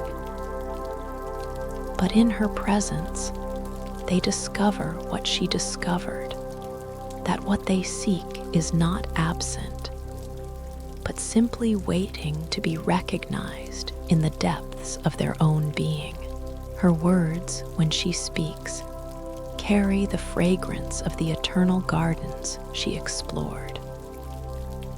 Her silence holds the depth of the cosmic river that washed away all separation. Her very being radiates the peace of the mountain where all seeking came to rest, yet she makes no claims to special attainment, no assertions of spiritual achievement. She simply is what everyone already is, consciousness at rest in its own nature, temporarily appearing as a human form for the sake of the cosmic play. The circular nature of her story continues to spiral outward, touching and blessing every soul ready to receive its teaching. Like ripples spreading across a still pond, her recognition of peace creates waves of possibility in the consciousness of all beings. Her story becomes their story, her journey their pathway home, her rest their own remembrance of what has always been present. In the deepest silence of the night, when the world settles into its most profound rest, Asha's transformation continues to work its gentle magic. Her sleep is no longer unconscious oblivion, but conscious participation in the cosmic rest from which all existence emerges and to which it returns. In her dreams, she wanders the eternal realms, not as someone visiting foreign territories, but as consciousness exploring its own infinite nature. And so the story continues, not as a tale with beginning and end, but as an eternal reminder that peace is not something to be achieved, but something to be recognized. The mystical realm exists in every heart. The sacred journey is available in every moment. And the ultimate rest is the very ground of every being's existence, temporarily forgotten, but never actually lost. In the early morning light, as Asha awakens not from sleep, but into deeper recognition of what never sleeps, her story merges with the stories of all seekers everywhere. She becomes every soul who has ever longed for home, every heart that has ever sought peace, every consciousness that has ever wondered about its true nature. In recognizing herself, she recognizes all beings. In finding her rest, she offers rest to the entire universe. The ancient images of the great epics that adorn her walls continue to tell their eternal story, not of gods and heroes in distant times, but of consciousness in every moment, playing the cosmic game of forgetting and remembering its own perfect nature. In their sacred forms, the reminder continues to shine. What is sought is what seeks. What searches is what is found. And the journey home to peace is a recognition of what was never left behind. As the sun rises over the forest, painting the world in the golden light of infinite possibility, Asha's story takes its place in the eternal library of the heart, where all true teachings are preserved not as memories, but as living transmissions of the peace that passeth understanding. Her journey continues in every moment of awareness that turns toward its source. Her rest is available in every breath that surrenders to what is. and her peace flows through every heart that opens to receive its own birthright of cosmic tranquility. In this way, the story that began with seeking becomes a never-ending hymn of finding, a circular song that returns always to its source, a gentle river that flows eternally toward the ocean of consciousness, where all stories end and begin, where all seeking comes to rest, and where every heart discovers that it has always been the peace it sought, the home it longed for, the love it believed was missing. The mystical journey continues, not as movement through space and time, but as the eternal deepening of recognition that what appears as many is actually one. What seems separate is intimately connected, and what believes itself to be seeking is already the perfect rest it seeks to find. In every moment, in every breath, in every heartbeat, the sacred story unfolds anew. An endless celebration of consciousness, knowing itself as the eternal peace that is the source, substance, and destination of all existence.